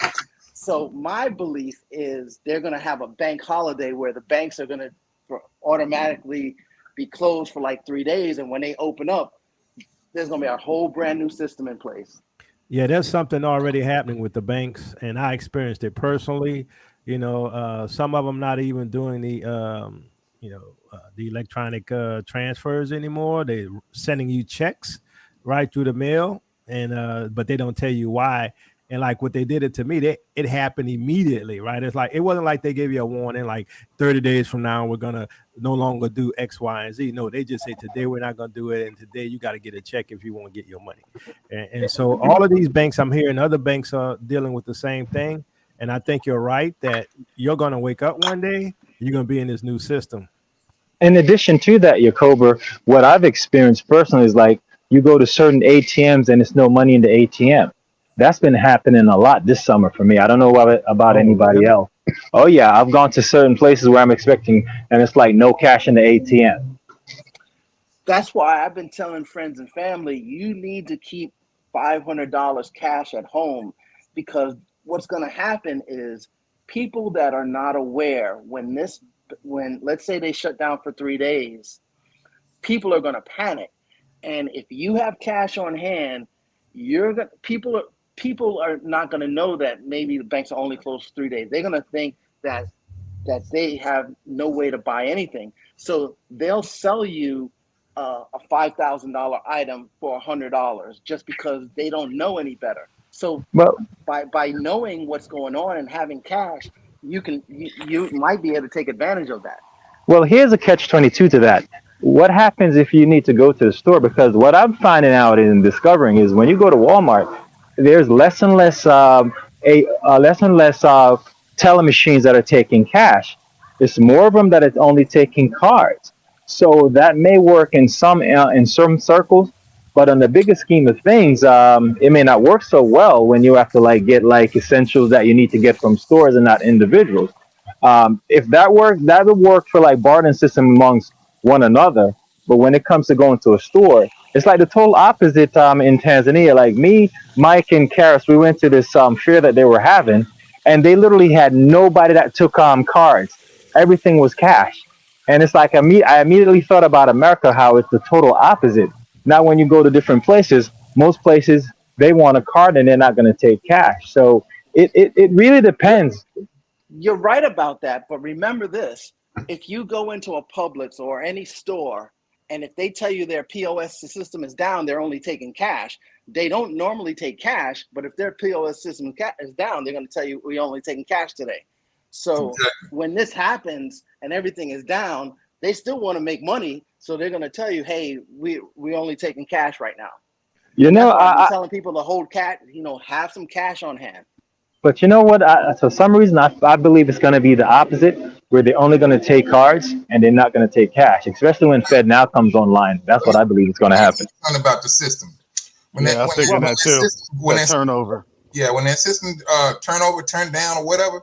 No, and it can be it's a compromising situation. I mean, Jacoba's IT, Fast Nichols IT, they know exactly what I'm talking about. I just installed the equipment, but if that internet is not up and running, or they got any kinks in it, you're not getting anything through there. It's gonna be cash. So think of this, Brother Mike. Just a quick thought, and I'm not sure how it all will completely work, but they didn't fully get rid of crypto, right? Crypto's still there, so you have your wallet. So your wallet gives you ability to do that transaction offline, right? So if the network down, the internet, you can't, get that immediate reply from the servers.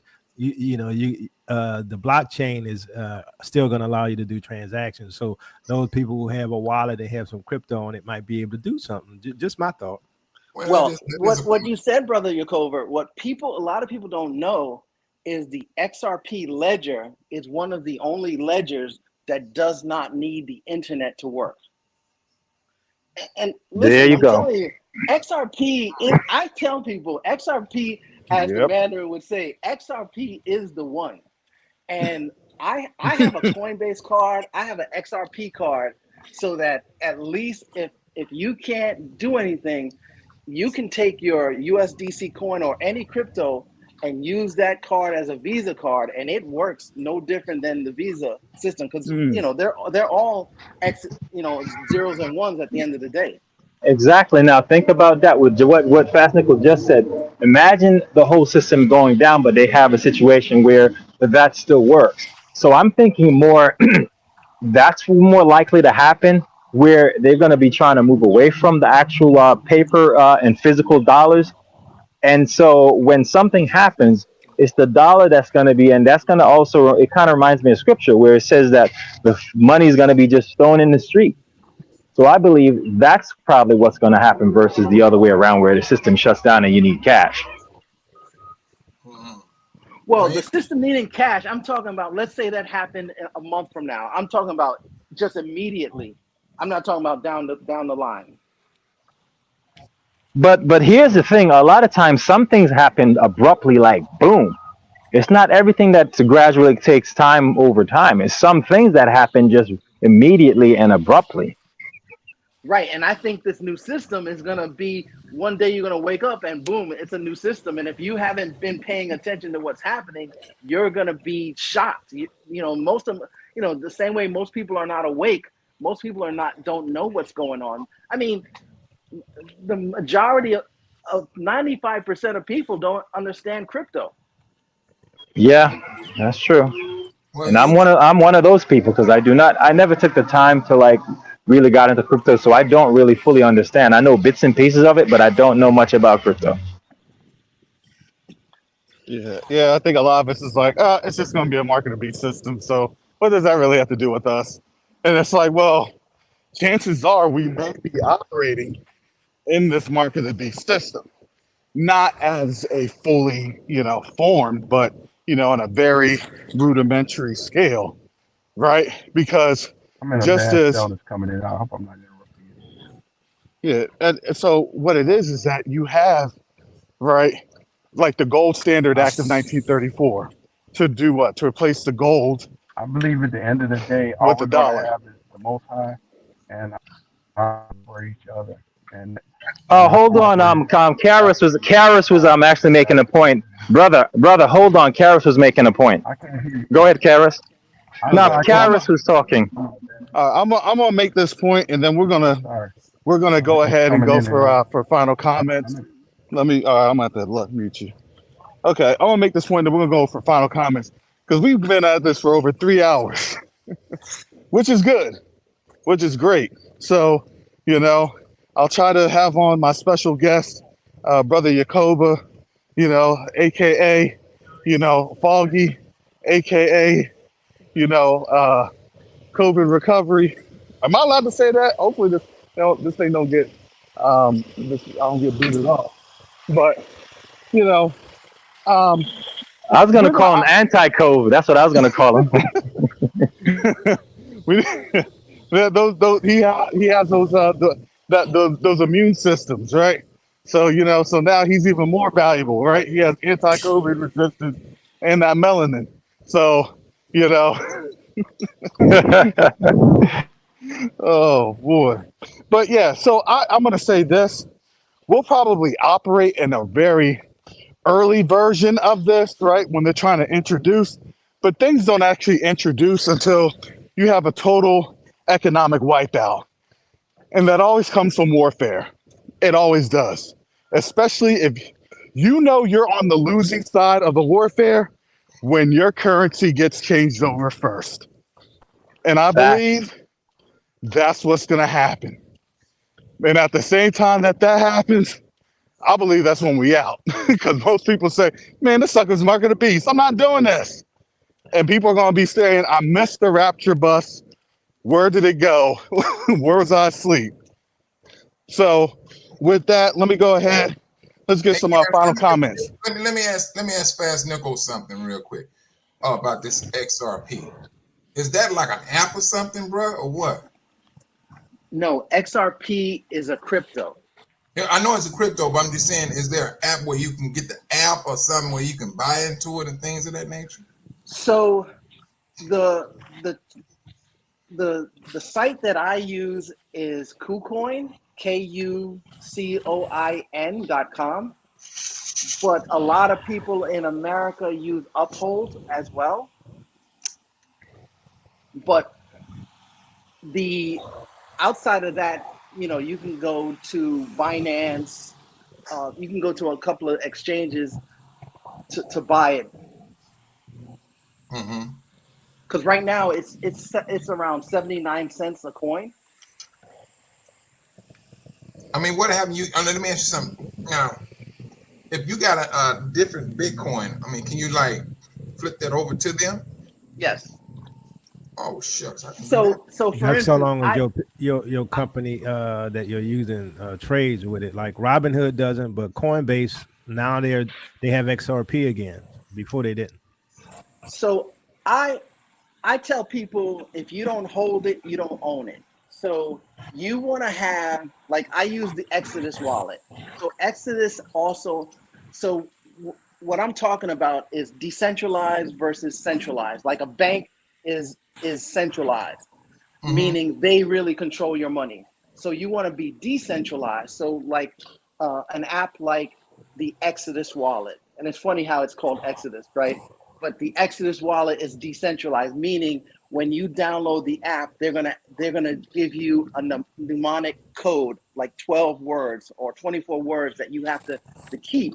And as long as you have those words, you control the wallet, the digital wallet. So like if you have it on your phone and you lose your phone or whatever, you don't say, oh my gosh, I just lost all my crypto. No, you can take another phone, and as long as you don't lose those 12 or 24 words, you just re-put it into the system and all your money shows up. Because although you're using your phone or your desktop as your conduit, really all this stuff lives in the ether. So on a ledger. So it doesn't matter the device you have, you're going to use that code to get back in. So when I say the Exodus wallet, one of the things that the Exodus wallet has, it has a way to transfer. So if you don't have XRP, but you have Bitcoin or Ethereum, you can just swap it for XRP. Okay. All right. I I think would that's going to say be I there's must say this. coincidence in life. I would And the fact that love they had to. it, I'm sorry, go ahead. I would say I would love to table this for next week's conversation. Right? What does the future of African finance look like, and how do we work around that? I think that's a great discussion point for next week. That gives us some time to, give some research and get some folks. Sorry about the noise. Get some folks, prepped on what it is that the African financial system has, because you really don't have a lot of these traditional Bitcoin settings. Because even in Tanzania, you really don't have, a stable grid. Furthermore, telecommunications center. So then what does that look like for, especially African nations that may not be able to support that infrastructure, right? Well, Will that be your safest bet? Well, the answer to that is this. So, living in America, we use the banking system, but outside of America, especially in Africa, they have very little banks. So, everything is done. That's why Western Union is so big, because everything is peer to peer. So, Mm-hmm. more people have phones than they do have bank accounts in Africa. So, Yeah. that's why XRP and XLM are big, and they purchased Western Union, because they know that going forward, everybody's going to be their own banks, and you're going to do transfer of money through just phone to phone. Hmm. That's where this whole digital concept is going. Interesting. All right. You learn So something new again, every day. so then I want to say final comments. Well, So it's I'll been go with nice, final. y'all. I'll roll out. So glad to be back on the panel with you all. Fully getting over this bug. Peace out, fam. Well, nice All right. chatting with you, Koba. Nice hearing your voice, brother. All right. Thank you, Brother Koba. Shalom.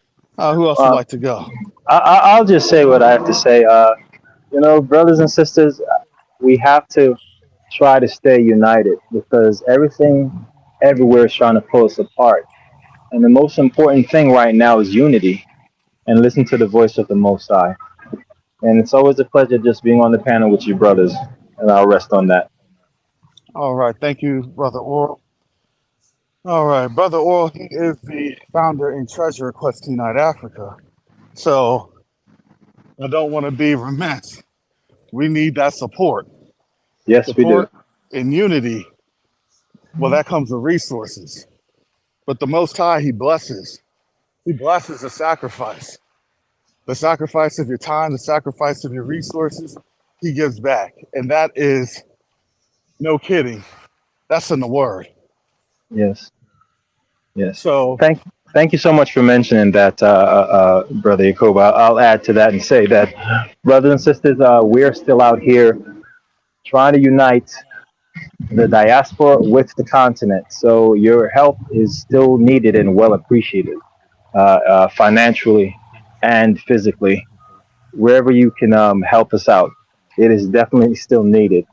And I see all kinds of different forces trying to pull us apart. And brothers and sisters, the most important thing is unity, as I mentioned. We must do this effort on a united front. It's not me, not Karis, not Mike, not all the wonderful volunteers that volunteer their time on a weekly basis. It's for all of us, and I'll rest on that. hallelujah. Thank you, Brother Oral. Thank you for having me. All right. Brother Fast Nichols and Brother Michael. I just want to praise the Most High, and just again say thank you for giving me the talent and the knowledge to be able to do what I do to help Quest Unite Africa. I thank you, Brother Karras, Brother Michael, Brother Aro, for what you do and for allowing me to play my small part in the grand scheme of what's going on. And at the end of the day, if it's the Most High's will, it's going to happen. So you want to be on the right side of that. Hallelujah. On the right side of history. Isn't that what they always say? I want to be on the right side of history. Well, when they see Exactly. history going on, folks want to I'm going to stay out of it. But that's okay. That's what our people have been conditioned to. So we just have to continue to pray for one another. Hallelujah. All right. Thank you, Brother Fast Nickel. Brother Michael. My closing remarks is this: that as we see these days drawing more hectic and it may appear to come off kind of stressful to. Hey, we got a meeting this morning at 10 or something, Karis? I don't know. I didn't think so. I'm just trying to get y'all off so I can stop this and get me some water because I'm dying out here. It's like 90 something degrees, and I'm walking here because folks don't know. When I do things, especially when I'm sitting down with or Mike, I'm always walking somewhere or doing something to keep me up and limber. And so this morning I had to bring my son to some training that he was doing outside. And so you say, "Oh, I'm out of breath." Well, no, I'm actually walking, get my mileage and my steps in. So, but I forgot to bring water. So, so hallelujah. Go ahead, brother Mike. All right, yeah. We seeing what's happening with this World War III thing and money situation and these disasters.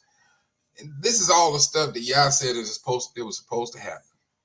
And it can be kind of overwhelming, especially when you have your funds in a bank, and we all are used to the banking system. We all are used to it. But when they start disrupting it, and especially when you don't understand this new thing that they're trying to bring in, it can become quite daunting. But my encouragement is this: talk to the brothers and sisters, just like Brother Fast Nickel. He understands that stuff. Mike Roebuck understands some of it. And so talk to different brothers and sisters, get a better understanding in order for you to, say, you have a measure, and it's just a measure of some type of protection financially. The greatest one is going to be Yah.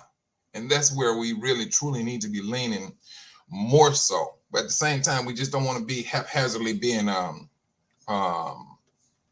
ignorant to things. We know when we need to move. We need to move. You need to do this. You need to do that. And so that's the thing I would encourage the brothers is to stay on guard. You're up under attack by Hashatan, and let's just continue to encourage one another and to press on. And I hand it back to you, Karis. All right. Thank you, Brother Michael. All right. Well, thank you, family, for coming on in here, supporting not just Covenant Awakenings, but Question Night Africa on our YouTube channel. It's Question Night Africa. Also, please support us at questionnightafrica.org. If you scroll in our channel, there's a way that you can volunteer your time. You can support with resources, or you can support with prayers.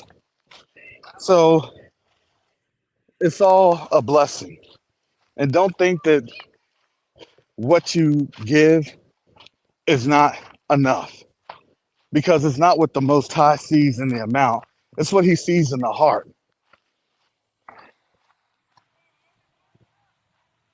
And we all have to come with the spirit of humility. And that's myself included. But consider this, all the things that we were talking about on this platform, this is what we're doing.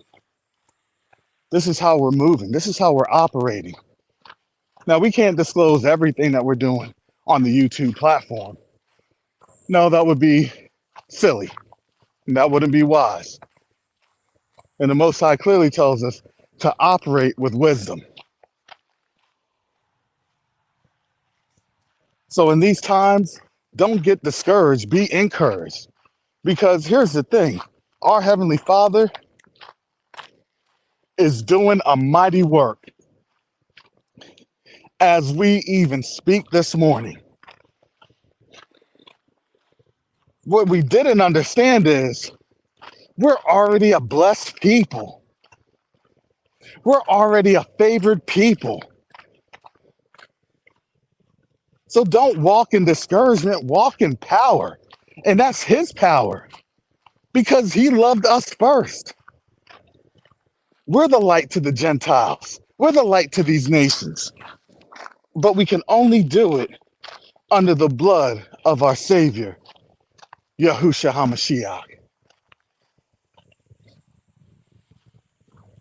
So be encouraged.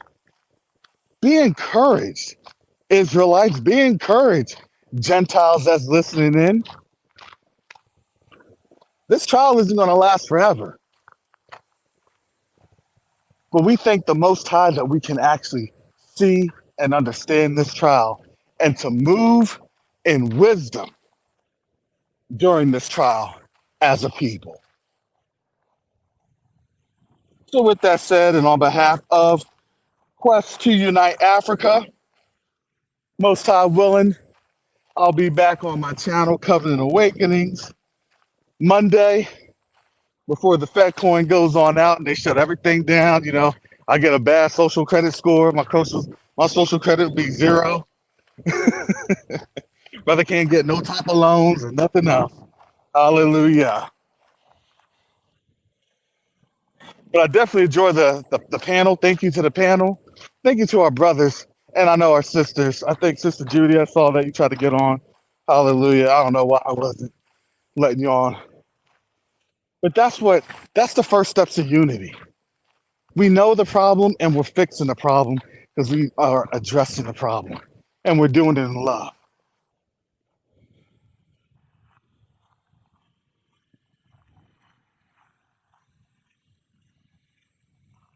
So with that said, family, shalom, salama, siyami, shalom.